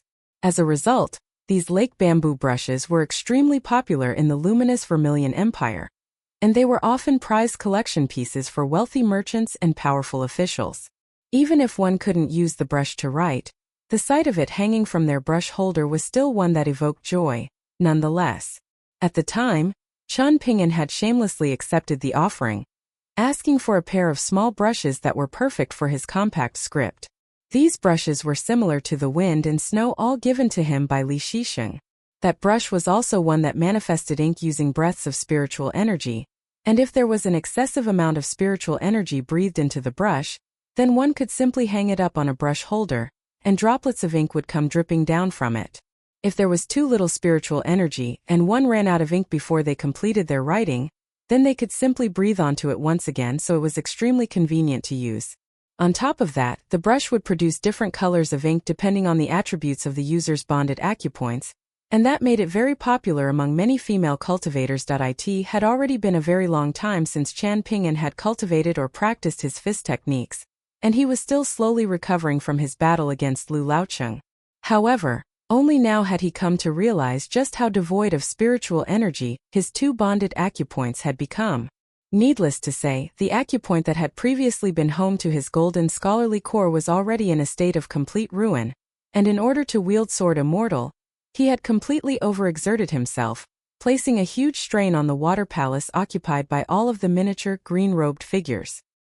He was aware of this, but he had failed to anticipate just how depleted the bonded acupoint had become. In the wake of that battle, the water palace had completely dried up. Chan Ping'an immediately left his room without any hesitation, then traveled by boat, the one that had become renowned across the entirety of Bamboo Scroll Lake, to pay a visit to Tianhujuan on Whitefish Island. The steward of her manor apologetically informed him that she was in seclusion, and that he didn't know when she was going to come out. He didn't dare to disturb her, but if Chan Ping'an truly needed to urgently see her, then the steward was willing to inform Tianhujuan of his arrival, even if it meant that he would be handed down a severe punishment after the event. It was considered to be strictly taboo in the cultivation world to disturb one during one's seclusion. Chan Ping'an was not some cultivation newbie who wasn't aware of such a rule, and he hurriedly assured the old steward that he was in no hurry. It was just that he had visited Whitefish Island on several past occasions, but had never gotten the chance to sit down and have a good chat with Tianhujuan. He told the steward that Tianhujuan had run many errands for him of late, so he had come here to express his gratitude to her, and there was no need to interrupt her seclusion over such a trivial matter. The steward had been prepared to interrupt Tianhujuan's cultivation and incur her wrath, potentially at the cost of his own life, and he was immensely relieved to hear this. The old steward was more than happy to oblige to this request, and he hurriedly invited Chan Ping'an into the manor, then quickly offered up a pot of the finest maiden tea from Chaui Island. Chan Ping'an sipped on some tea while having a chat with the old steward, and the two of them had a great time together. After Chan Ping'an stood up to leave, the old steward personally accompanied him all the way to the dock before vigorously waving him farewell. On the way back to the manor, the old steward had a spring in his step and a wide smile plastered across his face, feeling as if had just spoken on equal terms with someone of extreme importance. After departing from Whitefish Island, Chan Ping'an paid a visit to Bejeweled Hairpin Island as opposed to returning straight to Cyan Gorge Island. The spiritual energy in a pot of maiden tea was still nowhere near enough to replenish what he had lost, so he was going to have to purchase some pills that were abundant in water fortune. Seeing as Tianhujuan was in seclusion, he would have to turn to Lu Chongrun. It was said that back when Lu Chongrun's home nation fell, she had secretly plundered many precious items from the secret imperial vault, and even more importantly, she was one of the few people in Bamboo Scroll Lake that Chan Ping'an felt like he could place his trust in. Through his conversations with Ma Yuanji and his own research into the history and interpersonal relationships of Bamboo Scroll Lake, he had concluded that Lu Chongrun was at least relatively reliable when it came to business dealings, and there had been no scandals with her at the center over the past 200 years. If Lu Chongrun were such a brilliant actress that she had managed to keep her true nature completely secret for 200 years, and she also had powerful backers that had been capable of predicting through divination that he would come to purchase pills from her on this day, then he would just have to concede and take the bait. Once again, Lu Chongrun didn't meet him in person. This had become a normal occurrence of late, and it seemed like she had truly grown sick of his incompetent attempts at playing matchmaker. During his previous 2 visits, Lu Chongrun had sent an exceptionally beautiful direct disciple of hers to intercept him at the dock. Chan Ping'an didn't know the female disciple's name, as the cultivators of Bejeweled Hairpin Island held themselves to higher moral standards than what was the norm in Bamboo Scroll Lake, and tried to avoid frivolous entanglements with men, and that was quite a rare sight. On the other end of the spectrum was Cloud Rain Island, which was also occupied solely by women, but it was jokingly referred to as Brothel Island by the male cultivators of Bamboo Scroll Lake, and the reputations of the 2 islands were night and day. Chan Ping'an was only interested in speaking to Lu Chongrun, and he didn't want to involve himself with any other cultivators of Bejeweled Hairpin Island. This naturally wasn't a decision born out of arrogance or conceitedness. Instead, it was because he was aware that all of his words and actions could potentially have all types of unpredictable consequences. Even if the consequences were positive, they would only have a relatively minor positive effect, but if things went awry, then he could easily get some people killed. Once someone found oneself deep in a difficult predicament, they would inevitably slide down a slippery slope, and it was often the case that the more one became burdened by their thoughts and hesitation, the more lost they would become. In a situation, if one could look beyond their own interests and their personal troubles to consider the welfare of those around them, then that wasn't necessarily guaranteed to be able to save them from their predicament, but at the very least, it would prevent them from making further mistakes and sliding even faster down the slippery slope. Chan Ping'an declared the purpose of his visit, and Lu Chongruan's disciple smiled as she asked, "You're not here to play matchmaker for Mounde this time, Mr. Chan?" Chan Ping'an nodded in confirmation. The female disciple was rather displeased to hear this, and she stomped a foot onto the ground as she complained, "You made me lose 10 snowflake coins, Mr. Chan. If I told you that you deserved it, would I still be able to see your mistress?" Chan Ping'an asked in an exasperated manner. "Yes," the female cultivator replied in a reluctant manner. "In that case, you deserve it," Chan Ping'an said, and many of the bejeweled Hairpin Island cultivators hiding in the distance instantly burst into laughter. Most of them were Lu Chongruan's direct disciples or female prodigies that had only recently settled on the island, and it was generally only the younger cultivators that dared to behave this way. "How about you go to Treasure Light Pagoda on your own, Mr. Chan?" the female disciple grumbled. "Sure," Chan Ping'an replied with a smile. Upon entering the island, she really did leave Chan Ping'an to his own devices as she stepped into the side room near the entrance of the island to chat with her junior sisters, as well as to issue the aforementioned 10 snowflake coins to the one that she had lost the bet to. The lucky young woman was barely even able to hold on to all of the snowflake coins with 2 hands, and she poked her head out of the room with a wide grin as she yelled at Chan Ping'an. "Thanks, Mr. Chan." Chan Ping'an merely waved a hand without turning around in a gesture that said, "You're welcome." All of the female cultivators in the side room burst into laughter upon seeing this, regardless of whether they had won or lost the bet. In the Treasure Light Pagoda, Chan Ping'an was greeted by Lu Chongruan in an opulent palace dress, and the two of them sat down across from one another. Lu Chongruan brewed some tea in a well-rehearsed fashion, and there was a truly noble and regal air to everything that she did. Chan Ping'an had heard that the Spring Courtyard Mansion had extended invitations to Lu Chongruan on 2 past occasions, and it certainly made sense for her to be so highly sought after. "Are you not concerned about your own physical condition in the slightest, Mr. Chan?" Lu Chongruan asked. "I am, and that's why I came to your bejeweled Hairpin Island. I want to purchase some pills from you that replenish the spiritual energy in a water palace acupoint." Chan Ping'an replied in a direct and straightforward manner. "If I recall correctly, your home nation once had a water residence and a dragon boat, both of which had been constructed under your supervision and were renowned throughout the entire central region of the Eastern Treasured Vial continent." Lu Chongruan nodded in response. "I do have pills that can nourish water attribute acupoints and bonded items for Earth immortals, and I have more than one variety in my possession, but this is not a matter of price. Here in Bamboo Scroll Lake, I do not dare to reveal such precious treasures. If I do, then unless I can provide an endless supply, I will only be courting death. Given your intelligence, I'm sure you understand what I'm saying, Mr. Chan." Chan Ping'an gave a nod of his own as he replied, "If I were in your place, I would also have the same concerns, and I definitely wouldn't dare to sell such pills unless there was absolutely no other alternative."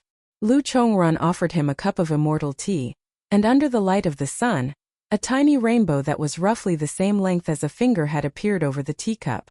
"I know that you're a reasonable man, Mr. Chan.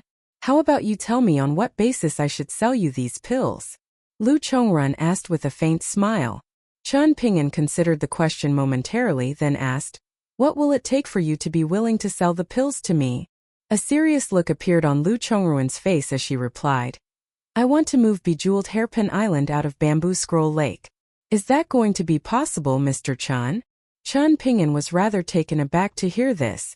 Bejeweled Hairpin Island has always remained neutral and never gotten itself involved in any conflicts, so it barely has any enemies.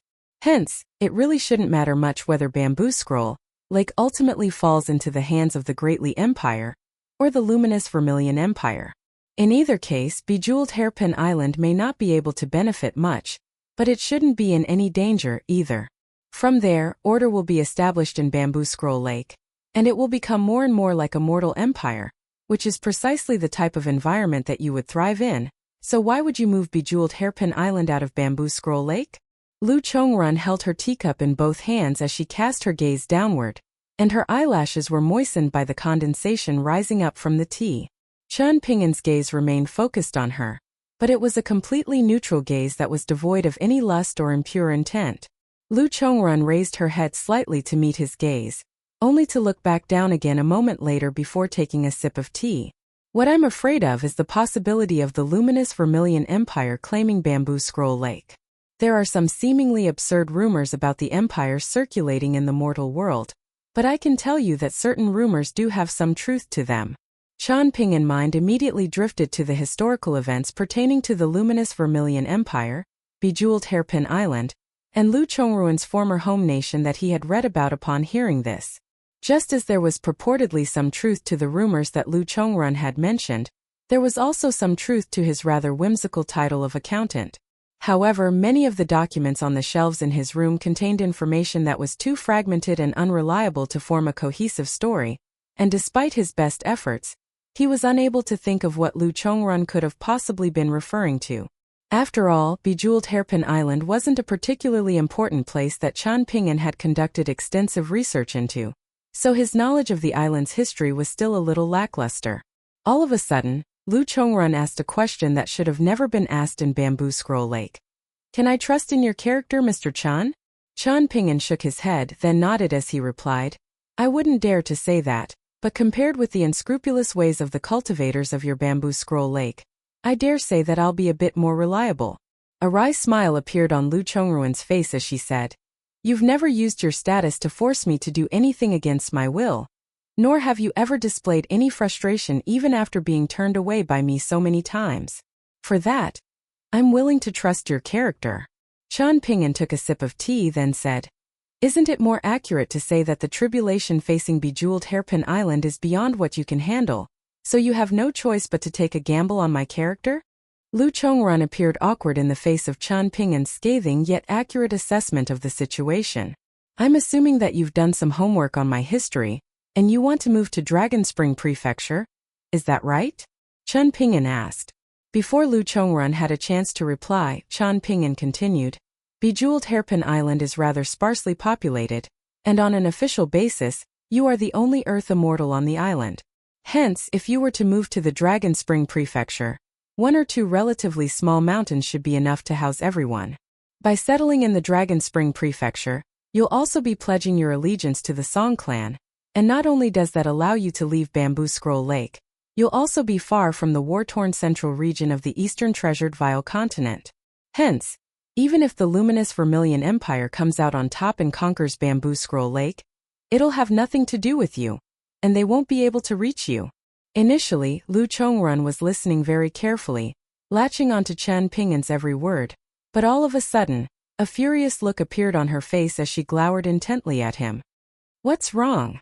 Chen Pingin asked with a puzzled expression.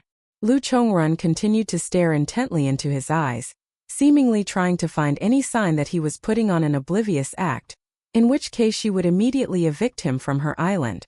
Ultimately, Lu Chongrun was unable to see any signs of disingenuity from Chen Pingin, and she tried to rein in her own temper, but was ultimately unable to as she demanded, "Chen Pingin, have you really not heard about what happened between me and the luminous Vermilion Empire?"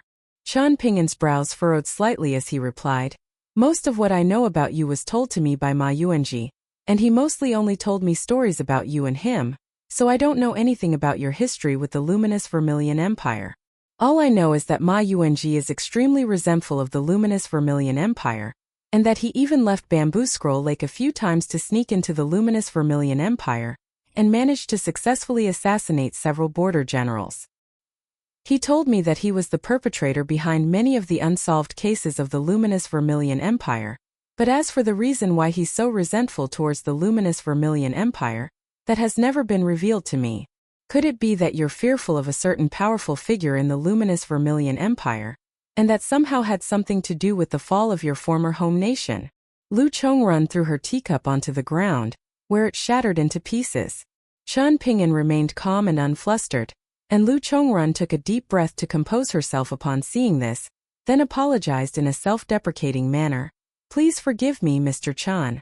It seems that I must put more work into my mental cultivation. Chen Ping'an waved a hand to indicate that it was fine. After a brief pause, Lu Chongrun began. There's a shameless old earth immortal swordsman from the luminous Vermilion Empire, who once came to the capital city of our nation as an envoy. At the time, the only thing separating me from the throne was really nothing more than an imperial robe. Yet in a completely foreign land, he dared to storm into my palace and almost managed to have his way with me. None of the imperial guards and guest elders dared to even try to stop him. He wasn't able to get what he wanted, but even as he was slowly putting on his pants, he was still intentionally swaying his manhood from side to side, telling me that there was nowhere that he couldn't reach me, that the thing between his legs could extend from the luminous Vermilion Empire all the way to our capital city. Back when our nation met its demise, he just so happened to have been in seclusion. Otherwise, I most likely wouldn't be sitting here with you right now. Since then, he's become an extremely powerful official of the luminous Vermilion Empire, and the honorary emperor of one of the empire's subsidiary nations. Unfortunately for me, just like the Stonebrush Nation, that nation also just so happens to be neighboring Bamboo Scroll Lake. Chen Ping'an offered no response to this. Lu Chongrun gritted her teeth as a look of resolve appeared in her eyes, then puffed out her chest as she declared, "If you agree to move our bejeweled hairpin island to the Dragon Spring Prefecture as soon as possible, I'm willing to give up my body to you. It can happen today.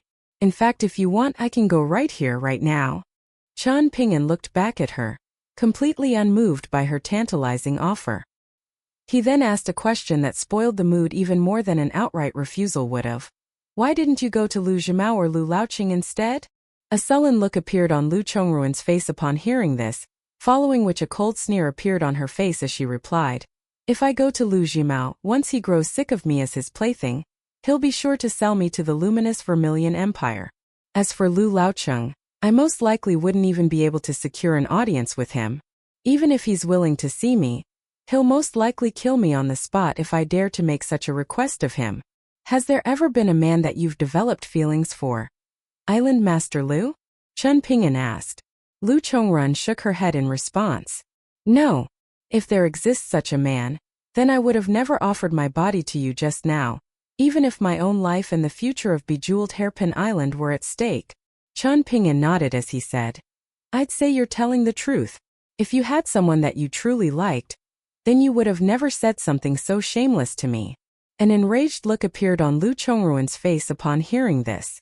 "Don't overstep your boundaries, Chen Ping'an. I may be a woman, but I'm not so inept that I can be educated and insulted by you." Chen Ping'an took a sip of tea, then sighed in an exasperated manner. "Shouldn't we remain amicable with each other, even if the deal between us falls through?" Lu Chongrun composed herself slightly, but was ultimately unable to completely stifle her temper as she denounced, "All men are trash. They're either shameless perverts who want nothing more than for all of the women in the world to be their playthings, or two-faced phonies like yourself. All of you are utterly deplorable." Chen Ping'an offered his empty teacup to her for a refill, but Lu Chongrun refused to oblige as she snapped, "What are you, disabled?" Chen Ping'an could only fill his own cup before also fetching her a new cup, and filling it as well before offering it to her. Lu Chongrun snatched the cup from him before downing its contents in one go. As long as one side remained calm and placid, it was difficult for the altercation to escalate regardless of how enraged the other party was. Lu Chongrun refilled her own cup, and Chen Ping'an waited for her to take a small sip before asking, "Island Master Lu, are you really so resentful of Ma Yunji just because he was once a chef? I don't think you're that type of person." "I resent him because he's ugly," Lu Chongrun snapped. "I feel dirty even just having his eyes on me. That's always been the case, and it's even more so the case now. He's constantly staring at other women's breasts and backsides, and the bigger they are, the more he stares. The more noble a woman's status, the more he lusts after them." Chen Ping'an offered no response to this, and he decided there and then that he was never going to get himself involved in their mess again. Lu Chongrun set down her teacup as she sneered, "A woman doesn't have to like a man just because he does many things for her. Such a rule does not exist. However, she then heaved a forlorn sigh as she continued. Having said that, of course I'm aware of everything that he's done for me over the years. Otherwise, do you think I would have allowed him to keep the name of his Vermilion Court residence for all these years? Sometimes I feel moved when I think about all of the things that he's done for me, but then as soon as I think of his ugly face, I can't help but feel disgusted. Chen Ping'an remained stoically silent. However, Lu Chongrun had no intention of letting him off the hook, and she looked at him out of the corner of her eye as she continued. If you were as ugly as Ma Yuanji, then I would have never come out so many times to see you at the dock. At the very most, I would have only met with you once or twice. Us female cultivators are just like mortal women. We also like to see handsome men and detest the contrary. It's just like how all of you men like to ogle beautiful women. The only difference lies in whether you men can keep your thoughts and the thing between your legs in check. Lu Chongrun raised her cup, then took a slow sip of tea as she smiled and asked, I can see that you're doing a good job of keeping the thing between your legs restrained, but are you able to manage to keep your thoughts in check? I don't have to, Chen Ping'an replied with a pure and earnest gaze. Lu Chongrun could see that he wasn't lying, and she was left feeling a little disheartened and frustrated. Are you simply not attracted to women, or have I become old and gray and lost my charm? Chen Ping'an set down his teacup as he said, Seeing as you've stated your asking price, I'll get in contact with the Great Li Empire to try and make some arrangements. Will it be through Millet Grain Island? Lu Chongrun asked in a careful manner. Chen Ping'an nodded in response, making no attempt to build any suspense. Please don't screw this up, Mr. Chen. Otherwise, our bejeweled hairpin island will be completely doomed, Lu Chongrun said. I'll be sure to be careful. Even if I can't help you, I'll make sure that I don't worsen the situation for your bejeweled hairpin island, Chen Ping'an assured with a smile. What gives you the confidence to say something like that, Mr. Chen? Lu Chongrun asked in a joking manner. Chen Ping'an was silent for a moment, then replied in a direct and straightforward manner. Compared with a certain thing that I'm doing at the moment, the fate of bejeweled hairpin island is just a tiny little bonus that any of the three sides can throw in to sweeten the deal. A skeptical look appeared on Lu Chongrun's face. Chen Ping'an tucked his hands up their opposite sleeves and asked, Do you not believe me? In any case, you're taking a gamble, so you have no choice in the matter whether you believe me or not. You're like a patient suffering from a terminal condition, and you have no choice but to place your trust in a shoddy doctor like me. Perhaps you'll get a pleasant surprise and find out that I'm a better doctor than I am a matchmaker. All of a sudden, Lu Chongrun suddenly put on a rare display of vulnerability, and it was as if she had suddenly transformed into a flippant young girl as she asked, Is it too late for me to change my mind? Can we still treat this as if I've done nothing more than invite you for some tea? Of course, Chen Ping'an replied with a nod. Unlike you, even if the deal between us falls through, I'll still keep things amicable. Lu Chongrun couldn't help but grit her teeth in frustration. No matter what tactics she employed, Chen Ping'an remained completely infuriatingly unflappable. Lu Chongrun raised her hands, intentionally squeezing her breasts between her elbows to accentuate her cleavage, then clapped her hands together with a seductive smile before telling Chen Ping'an to wait for a moment. Before long, an elderly woman stepped into the room with a clay vial in her hand, and she respectfully offered up the vial to Lu Chongrun with both hands before silently departing. While it was clear from the unfathomable old woman's aura that her best days were long behind her, Chen Ping'an knew that she was the reason why bejeweled hairpin island had been able to exist in Bamboo Scroll Lake for so long. In fact, perhaps it was only thanks to her that Lu Chongrun had been able to escape the terrible fate of being defiled by that brazen earth immortal swordsman from the luminous Vermilion Empire all those years ago. Lu Chongrun tossed the vial at Chen Ping'an as she said, Make sure to keep that vial safe, Mr. Chen. Those are some of the best pills from the water residents of my former home nation, and they can replenish the spiritual energy of water palace acupoints and repair water attribute bonded items. If this vial of pills appeared in Bamboo Scroll Lake, then it'd be sure to create a massive stir and be fought over by all of the Golden Courtier Earth Immortals. This will be my deposit and serve as a gesture of sincerity from our bejeweled hairpin island. It's now up to you to follow through on your end of the deal. If you can get it done, then my offer still stands as long as I'm still in Bamboo Scroll Lake. However, once I've moved to the Dragon Spring Prefecture, then the offer will have expired. Chen Ping'an ignored her final remarks as he opened the vial on the spot before tipping out a green pill from within, and after closing his eyes for a moment, he reopened them and flashed Lu Chongrun a smile before tossing the pill straight into his mouth. Of course I haven't tampered with this vial of pills, but how were you so sure so quickly, Mr. Chan? Lu Chongrun asked in a curious manner. Of course, Chen Ping'an wasn't going to tell her the truth, which was that the green-robed water fortune children in his water palace had told him that the pills were fine to consume.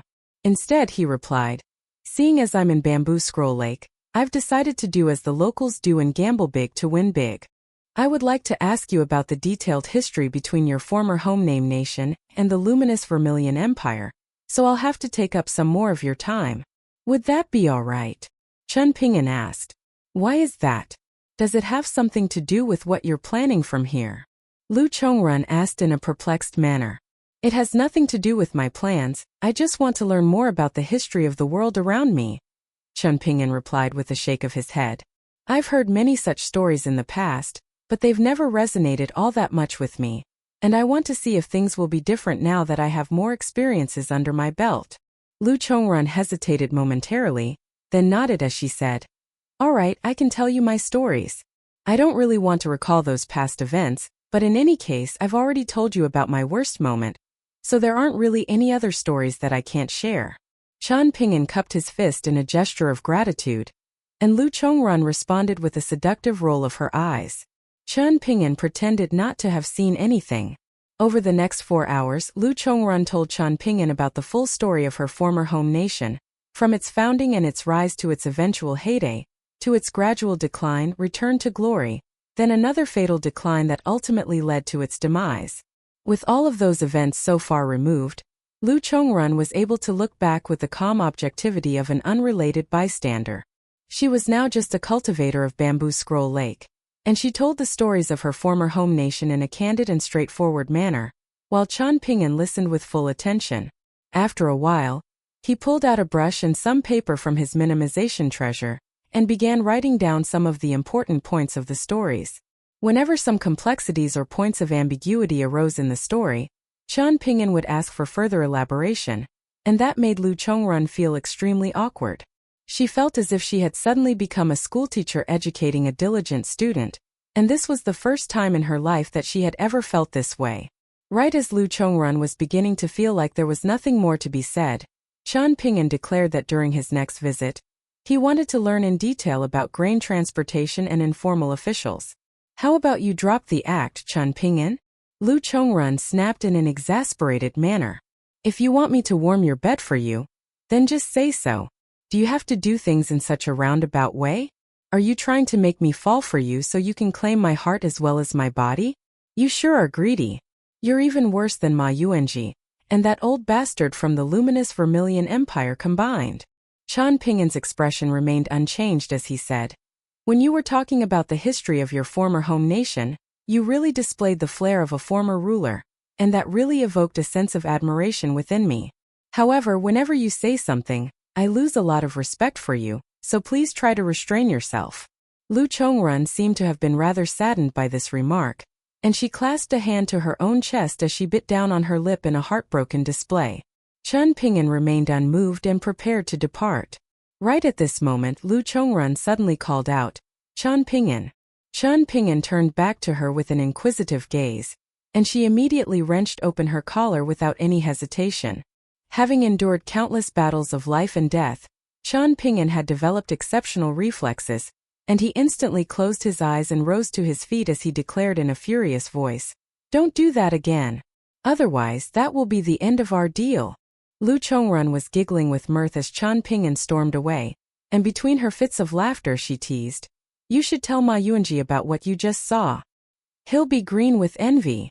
Chen Ping'an stopped in his tracks, and he had his back facing her as he said in a cold voice, please learn to have more respect, both for yourself and for others. Lu Chongrun's laughter instantly died down as she harrumphed coldly, farewell, Mr. Chen. Chen Ping'an made his way to the dock, then returned to Cyan Gorge Island by boat. Following his departure, the old woman made her way into the room to join the absent-minded-looking Lu Chongrun, and she asked, Your Highness, are you really going to place your trust in a foreigner who has only been in Bamboo Scroll Lake for less than half a year, and someone so young at that? Regardless of how mature and reliable he is, someone his age will inevitably have a shallow foundation, and that's simply unavoidable. Otherwise, that little rat that you nurtured all the way to the throne wouldn't have played dumb and acted deranged for so many years. In the end, that little scoundrel was almost able to do to you what that Earth Immortal swordsman wasn't. Lu Chongrun returned to her senses, then asked in an indifferent manner, "Do you know what type of people in this world are best to do business with? Please enlighten me, Your Highness," the old woman prompted. Lu Chongrun rose to her feet with an enraged expression as she said, "People who are smart, good, and have moral thresholds that they won't cross." That little bastard was transformed into a puppet, and all he did was go against me and everything that I told him to do. In the end, all of the officials and generals of our nation who fulfilled those three qualities were killed off by him. And if it wasn't for that, our nation would have never fallen. The old woman offered no comment. Even though she had already been away from the imperial palace for many years, she still insisted on following the rules of the imperial palace, refusing to make any remarks or exert any influence on the political matters of the imperial court. A stern look appeared on the old woman's face as she said, "Your Highness, please forgive my insolence, but doing what you did in the presence of such a young man was very shameless and brazen." Lu Chongrun rushed over to the old woman's side, then leaned down to latch onto her arm and sway it from side to side like a spoiled little girl as she said, "I was just having some fun. It won't happen again." The old woman nodded, then said, "Loneliness is something that should only bother a mortal woman. As a golden courtier Earth Immortal, you shouldn't behave like a frivolous young girl. Besides, an old woman like you really shouldn't go after someone so young." Lu Chongrun instantly became flushed with embarrassment upon hearing this, and she released the old woman's arm before storming away in a petulant fit. Only after Lu Chongrun had departed did the old woman allow herself a smile, but it was only visible for an instant before it was suppressed. The old woman knew that Lu Chongrun hadn't actually developed any feelings for Chen Ping'an, and it certainly wasn't anything like love at first sight. It was just that she had been forced to bear too heavy a burden for too long without anyone to rely on, so she would inevitably be driven to do some things that were unbefitting of her status. The old woman had already long lost count of how many pieces of the Treasure Light Pagoda's precious chinaware that Lu Chongrun had smashed over the years. With the sudden emergence of a glimmer of hope, it would only be natural for one's emotions to fluctuate wildly, and even a golden courtier Earth Immortal like her was no exception to this. She had watched Lu Chongrun grow up through her entire life, and she had always been very naughty and disobedient as a child. During her formative years, all of the old maidservants in the palace that had been responsible for teaching her etiquette had been completely defeated by her. She had been by Lu Chongrun's side for the entirety of the latter's life, and she had helped Lu Chongrun through some of her darkest times. Her golden core had become decayed and was on the brink of breaking, and that had almost become the final straw to crush Lu Chongrun's mental state. Watching one's closest loved ones perishing one after another was a painful experience that virtually all Earth Immortals throughout history had had to suffer through, and the closer the bond between the two, the more damning the inner demons that would arise from that loved one's demise.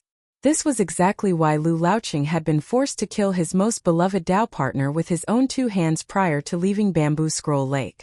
It was unclear whether this was actually true, and it was the most taboo subject in all of Bamboo Scroll Lake, but the old woman firmly believed in the story's authenticity. By the time Chen Ping'an returned to Cyan Gorge Island, it was already dusk. After taking another one of the pills given to him by Lu Chongrun, he breathed some spiritual energy onto his purple bamboo brush, then began writing down the stories that he had heard on Bejeweled Hairpin Island. He had asked Lu Chongrun about the history between the two nations as this was the third line that he wanted to see in Bamboo Scroll Lake. Those events had all taken place in the distant past, but they were going to be useful to him in the very near future. The first line had been Gu Kan and the people around him, and that had been the most complicated line as well as the most difficult to unravel. The second line was the assassin from Cloud Pagoda City and his daughter, and that one had been much simpler and clearer in comparison. Regardless of what type of people or events that he encountered, he was going to take a very direct approach and temporarily set aside all concepts of good and evil to look solely into why the people involved had said what they had said, done what they had done, and thought what they had thought.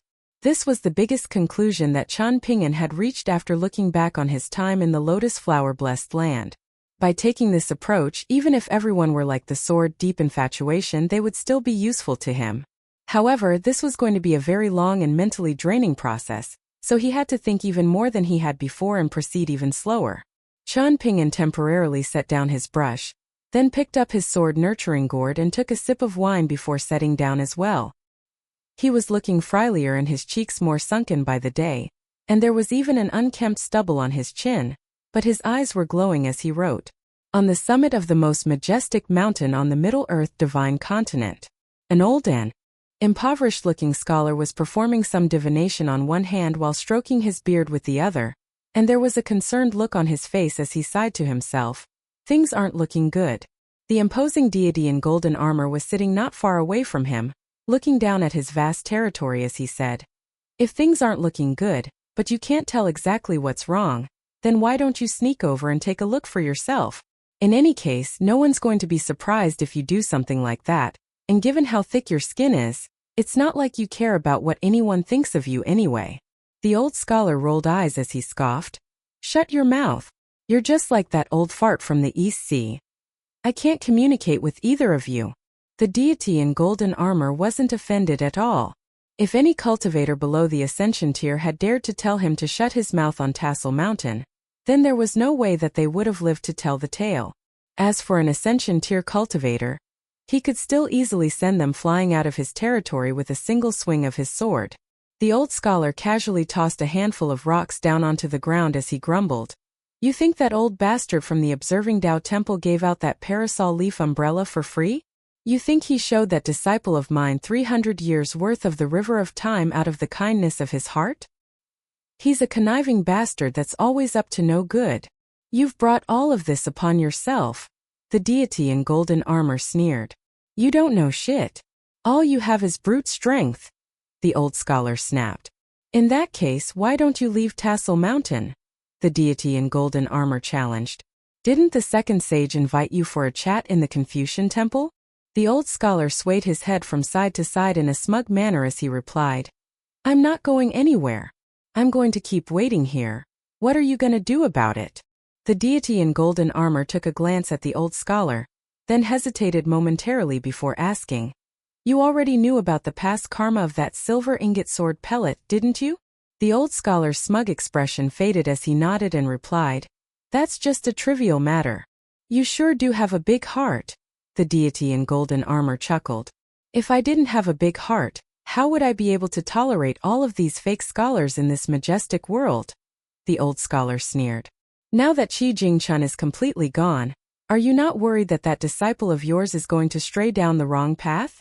the deity in golden armor asked. The old scholar instantly sprang to his feet, then strode over to the deity in golden armor, who was seated with his legs crossed on the ground. With one of them standing and the other seated, the two of them were roughly level with one another, and the old scholar began poking the deity's head, uttering a word with each poke as he said, "You can insult my theories and my cultivation base, but I won't allow you to insult my judgment when it comes to choosing disciples." Having just had his head poked over 20 times in succession, the deity in golden armor challenged, "Poke me one more time and see what happens." The old scholar accepted the challenge, giving him one more poke before immediately jumping back as he said in a justified manner, "You told me to poke you, so you can't blame me." The deity in golden armor sighed as he turned his head to the side, and his expressionless facade finally broke as he implored, "I'm begging you, please just get off my mountain." The old scholar flew into a rage upon hearing this. "If begging people worked, then why would I be seeking refuge on your mountain right now? I've already gone to the etiquette sage and tried everything. I bowed, I kneeled, I kowtowed, and what good did that do me?" The deity in golden armor turned back to face him as he said, "Don't take out your anger on me?"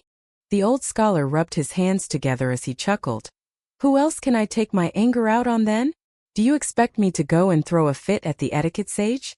I'm not stupid." The deity in golden armor was finally pushed over the brink, and he slowly rose to his feet as a giant sword appeared in his grasp, but the old scholar had already laid down onto the ground to sleep. "Divination sure is tiring. I'm gonna take a nap. If I start snoring, then just bear with it for now."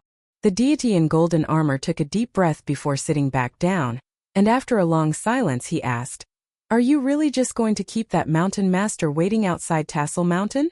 The old scholar has his back to the mountain deity, and he was pretending to be asleep while continuing to perform his divination. "I've already fallen asleep, so I can't answer your question." Somewhere under the heavens, there was a sea of clouds that was more majestic than any sight to be seen in the majestic world, perhaps even in all four worlds. A tall woman was holding an oil paper umbrella in one hand, while her other hand was resting atop the hilt of her sword, the tip of which was resting on the railing of the bridge. The tip of the sword dragged along the railing as she walked, raising sparks that were as radiant as the light of the sun. It was as if she were sharpening the tip of her sword.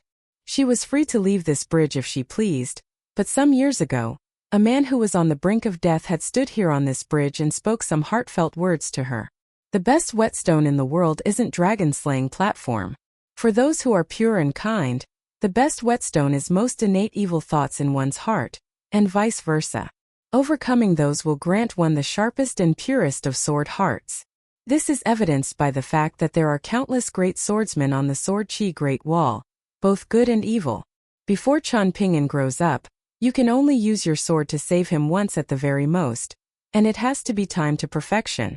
On top of that, I want you to delay it for as long as possible, ideally until after he reaches the golden core tier and before he reaches the unpolished jade tier. After that, you're free to do as you please.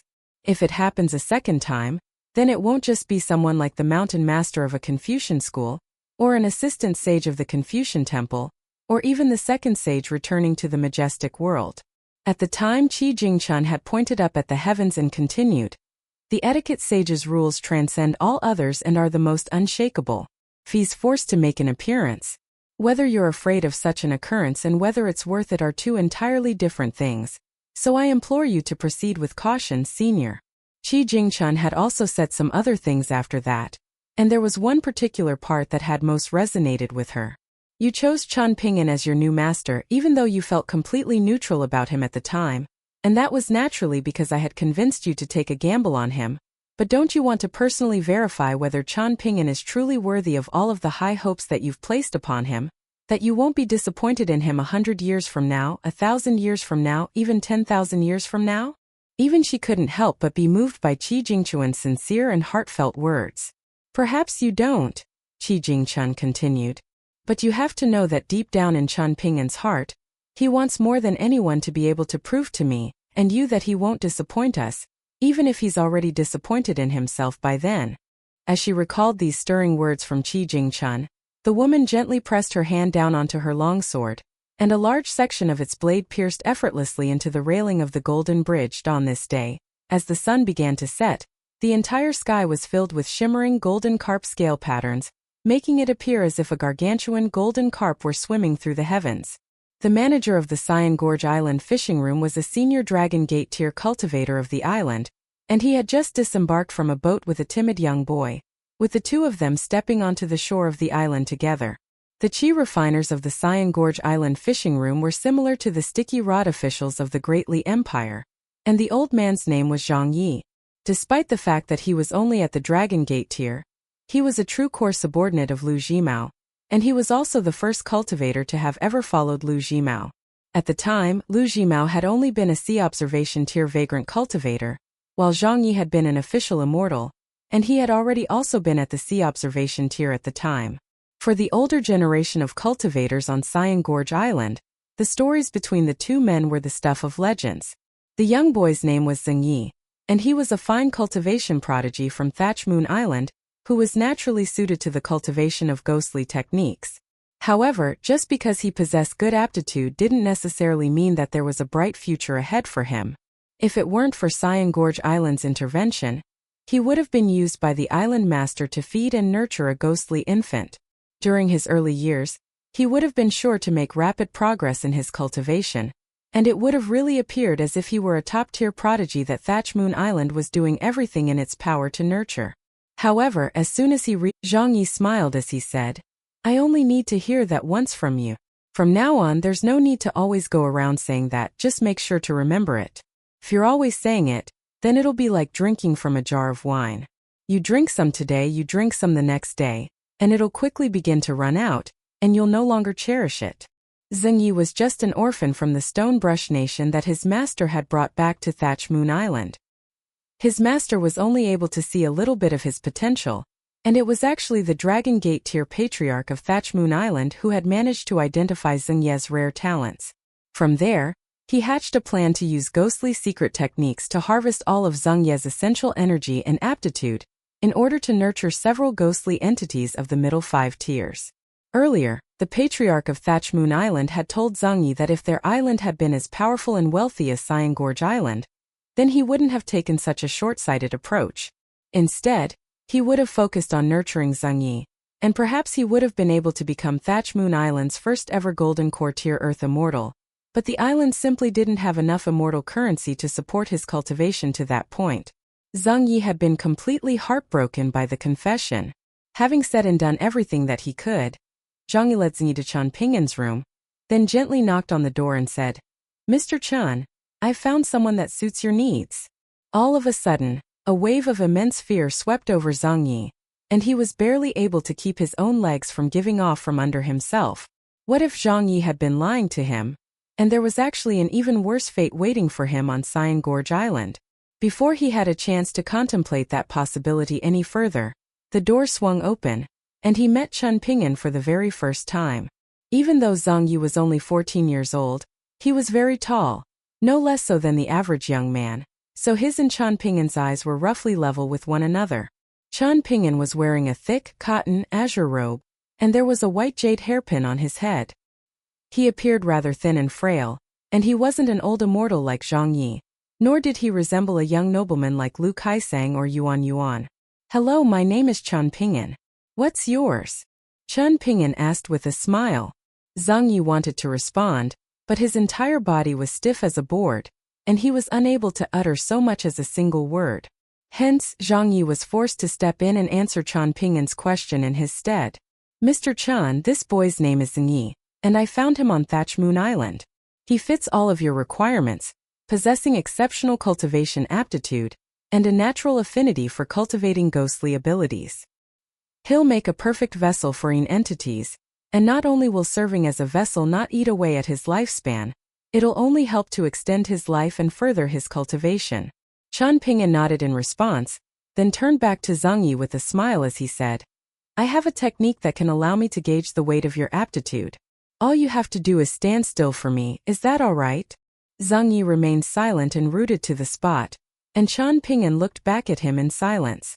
Zheng Yi patted Zheng Yi on the shoulder with a smile as he jibed, "Even if you've forgotten how to speak, surely you can still give a nod." Zheng Yi was finally snapped back to his senses upon hearing this, and he hurriedly nodded in response. Chen Pingin grabbed onto his shoulders and gently lifted him up until the tips of his toes were just about to leave the ground, then set him back down with a nod as he said, "From now on, I'll pay close attention to the condition of your soul, and if there's even the slightest sign that something's going wrong, then I'll immediately stop what I'm doing." Zheng Yi continued to remain silent. He didn't dare to say anything, nor did he know what to say, and it was as if he had lost his soul. On the sinister and inhospitable Thatch Moon Island, he had grown accustomed to being bullied by his fellow disciples before the patriarch identified his potential, so in the presence of a high and mighty old Cyan Gorge Island immortal like Zheng Yi and a much younger, yet even more accomplished immortal like Chen Pingin, it was taking all of his strength just to be able to remain on his feet. "Perhaps this boy isn't very bright, Mr. Chen. Should I go and search for some other candidates in Bamboo Scroll Lake?" Zheng Yi offered with a hint of exasperation in his eyes. Chen Pingin had been observing Zheng Yi this entire time, and he shook his head with a smile as he replied, "There's no need for that. I'm quite happy with him." Zheng Yi heaved an internal sigh of relief, having completed this all-important task that had been assigned to him by Lu Jimao. Thatch Moon Island hadn't dared to ask for too much, but they hadn't given up Zheng Yi free of charge either. This was an unspoken rule of Bamboo Scroll Lake. If Cyan Gorge Island had chosen to attack Thatch Moon Island, then not only would they have been able to take Zheng Yi by force, they could have easily claimed the entire island, as well as all of its residents and wealth.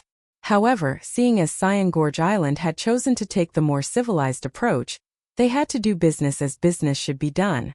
Hence, given that Thatch Moon Island had stated quite a reasonable price, Zhang Yi had issued the requested sum of immortal currency without any bartering. Chen Ping'an was well aware of the arrangements that had been made, and he asked, "How much did Thatch Moon Island ask for Zhang Yi?" Zhang Yi hesitated momentarily, then replied, "According to the patriarch of Thatch Moon Island, even at a conservative estimate, the entities that Zhang Yi would have been able to nurture would have ultimately been equivalent to at least 2 abode-tier cultivators. Subtract from that the costs that would have been incurred from nurturing Zhang Yi to the middle 5 tiers, and the final price given by Thatch Moon Island was 10 grain rain coins." Chen Ping'an thought about it for a moment, then replied, "In addition to that, I also have to pay for all of the manpower and resources expended by your fishing room to fulfill my request, so I think 15 grain rain coins is a reasonable price. Put it on my tab for now, and I'll pay it off along with all of the other debts I owe to Cyan Gorge Island." Zhang Yi nodded in response. Whether it be Gu Ken, Lu Kaisang, or Yuan, the most prominent spearheads of this younger generation of cultivators were all very much different from the older generation of vagrant cultivators of Bamboo Scroll Lake in that all of them reveled in breaking the old rules, and they did this as a way to establish their reputations and earn the respect of others. Zhang Yi didn't dare to say that they were definitely wrong for doing this. After all, even he had to put on a smiling face whenever he met these little runts, but ultimately, their actions certainly didn't please him. However, the problem was that the young people who didn't follow the rules these days seemed to all be doing better than those who did, and that was quite frustrating to those of the older generation like Zhang Yi. Hence, Chen Ping'an was like a pleasant breath of fresh air in the way that he did things and carried himself. Otherwise, given the resounding reputation that he had forged for himself in Bamboo Scroll Lake, even if he were to refuse to spend even a single snowflake coin, it wasn't like there was much Zhang Yi and Cyan Gorge Island could do about it. Unfortunately, Chen Ping'an was very much an exception to the norm in Bamboo Scroll Lake, and that was a rather disheartening thought for Zhang Yi, but one that he had to accept. He was a Dragon Gate tier cultivator that had already reached the end of the road. There was no chance that he would ever be able to reach the Golden Core tier. Even though Lu Jimao had already done everything within reason to help him advance his cultivation base. While everyone in Bamboo Scroll Lake was striving for greater heights, he was just an old man whose best days were already long behind him. Qi refiners were far more sensitive to the decay of their own bodies and souls than the average person, and to him, it felt as if he were being slowly buried alive, inch by inch, with nothing that he could do about it. If it weren't for the fact that Zhang Yi had a relatively stable and placid personality, he would have already done something demented and brazen long ago. In any case, there were countless ways to vent one's emotions in a lawless place like Bamboo Scroll Lake. Zhang Yi was arranged a place to stay on Cyan Gorge Island right next to Chen Ping'an's room, and as he sat on his bed that night, he felt as if the time he had spent on Thatch Moon Island had been a previous lifetime. It was only very late into the night that he managed to fall into a restless and uneasy sleep, and he slept all the way to noon the next day. After opening his eyes, a confused look appeared on his face at the sight of the unfamiliar environment around him, and it took him a while to recall that he was no longer a cultivator of Thatch Moon Island. It took him a great deal of courage just to get out of bed and emerge from his room, but as soon as he did so, he caught sight of a nightmarish figure in a dark green official robe, sitting on a small bamboo chair while munching on some sunflower seeds. Zhang Yi was so horrified by this sight that he almost fled back into his room to hide under his blankets. "So you're Zhang Yi?" Gu Ken asked. "You came from Thatch Moon Island, is that right?" Cold sweat was already beginning to bead up on Zhang Ye's forehead. Even though Zhang Yi had never seen Gu Ken in the flesh, he had seen a portrait of him on a Willow Catkin Island report. All of the stories that he had seen on Gu Ken had painted him out to be a horrific monster whose power was matched only by his bloodlust, and he had thought that he would never get to see Gu Ken in his lifetime, nor did he want to ever meet Gu Ken, as such an encounter would most likely only take place on the day that Gu Ken and that massive catfish of his razed Thatch Moon Island to the ground. "Are you deaf or are you just stupid?" Gu Ken snapped. Zhang Yi didn't dare to say anything, and he certainly didn't dare to give any verbal retaliation. He was so thankful that Gu Ken hadn't killed him on the spot that he had almost fallen to his knees in gratitude. All of a sudden, Chen Ping'an emerged from his room, and the suffocating atmosphere in the air was instantly alleviated. "You're in a very vulnerable condition right now. In your current state, you're even more susceptible to having yin energy infiltrate your acupoints than the average person. So hurry up and go back to the spring courtyard mansion to rest," he said in a stern manner. Gukan nodded in response, and he handed over the rest of his sunflower seeds to Chen Ping'an as he said, "All right, I'll be going then." Chen Ping'an accepted the sunflower seeds from him, then replied, "Get Tan Shui to come and see me once she's back on shore. I have something to give her." "You can count on me," Gukan assured with a bright smile. Following Gukan's departure, Chen Ping'an offered his handful of sunflower seeds to Zhang Yi, and the latter hurriedly shook his head.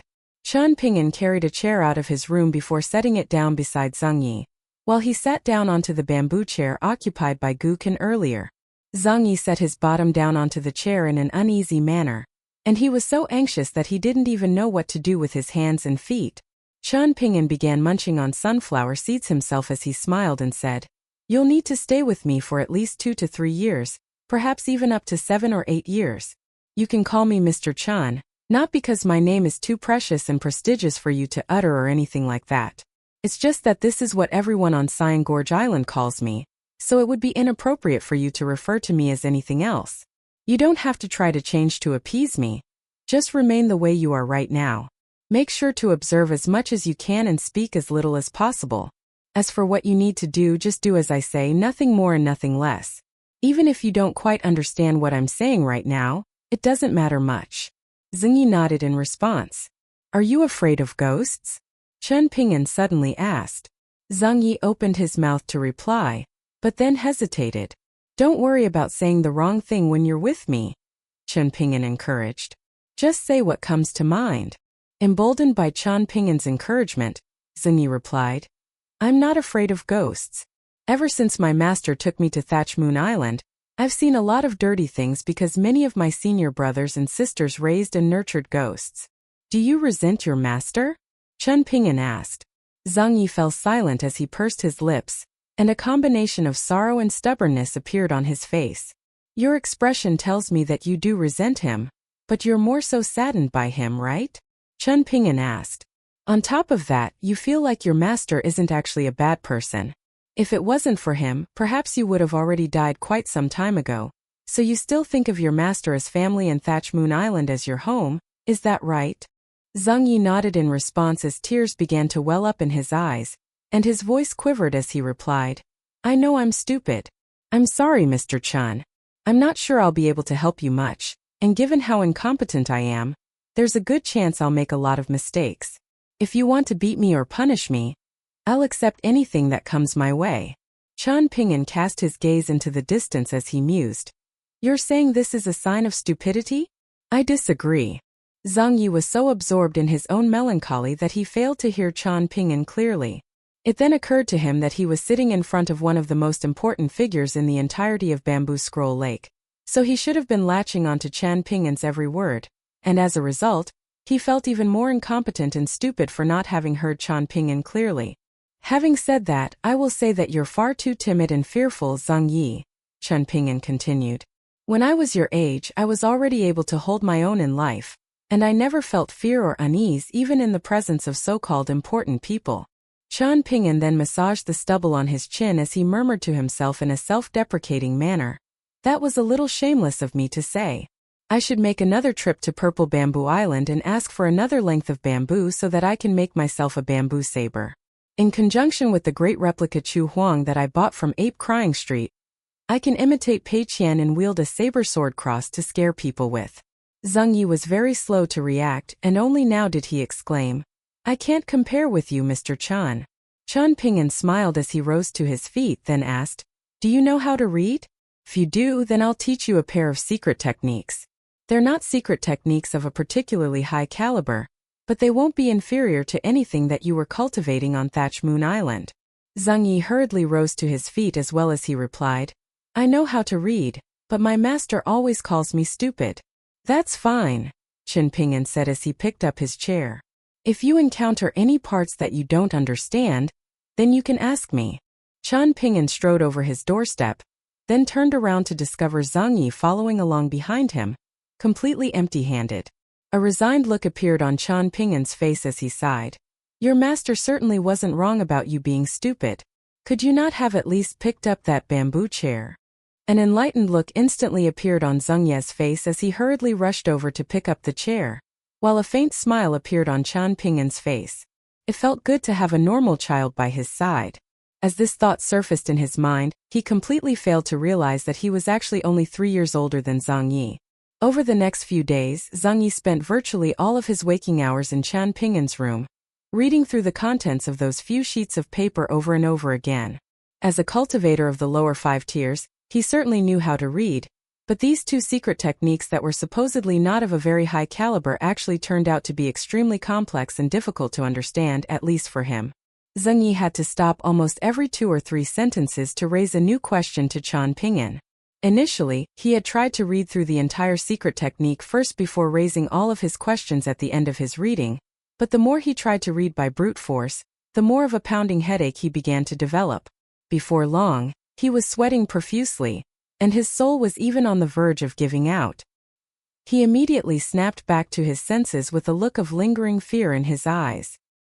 He had heard that when it came to cultivating immortal secret techniques, the more advanced the techniques were, the more dangerous it was for one to carelessly become immersed in them. If one were to become too deeply immersed and didn't have a Tao guardian that could snap them out of their trance, then their great Tao foundation could be harmed.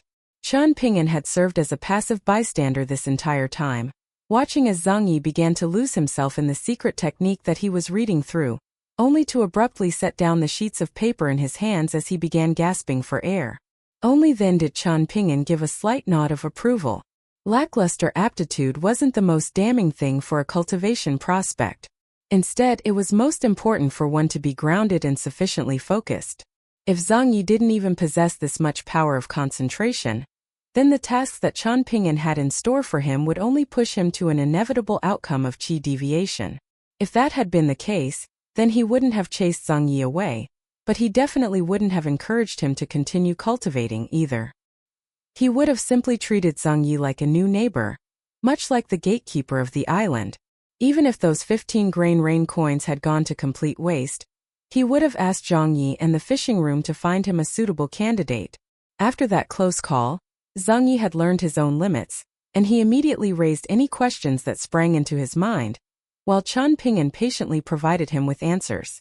Thanks to Wei Bo's extremely detailed letter and his interactions with Ma Yuanji Yugue, and the naturalist cultivator from Jade Flagon Island, Qian Ping'an had become quite well versed in this field and was able to answer all of Zheng Ye's questions. As for why he hadn't included annotations in the secret techniques to lay out all of the intricacies and important points that concern Zheng Ye's future cultivation,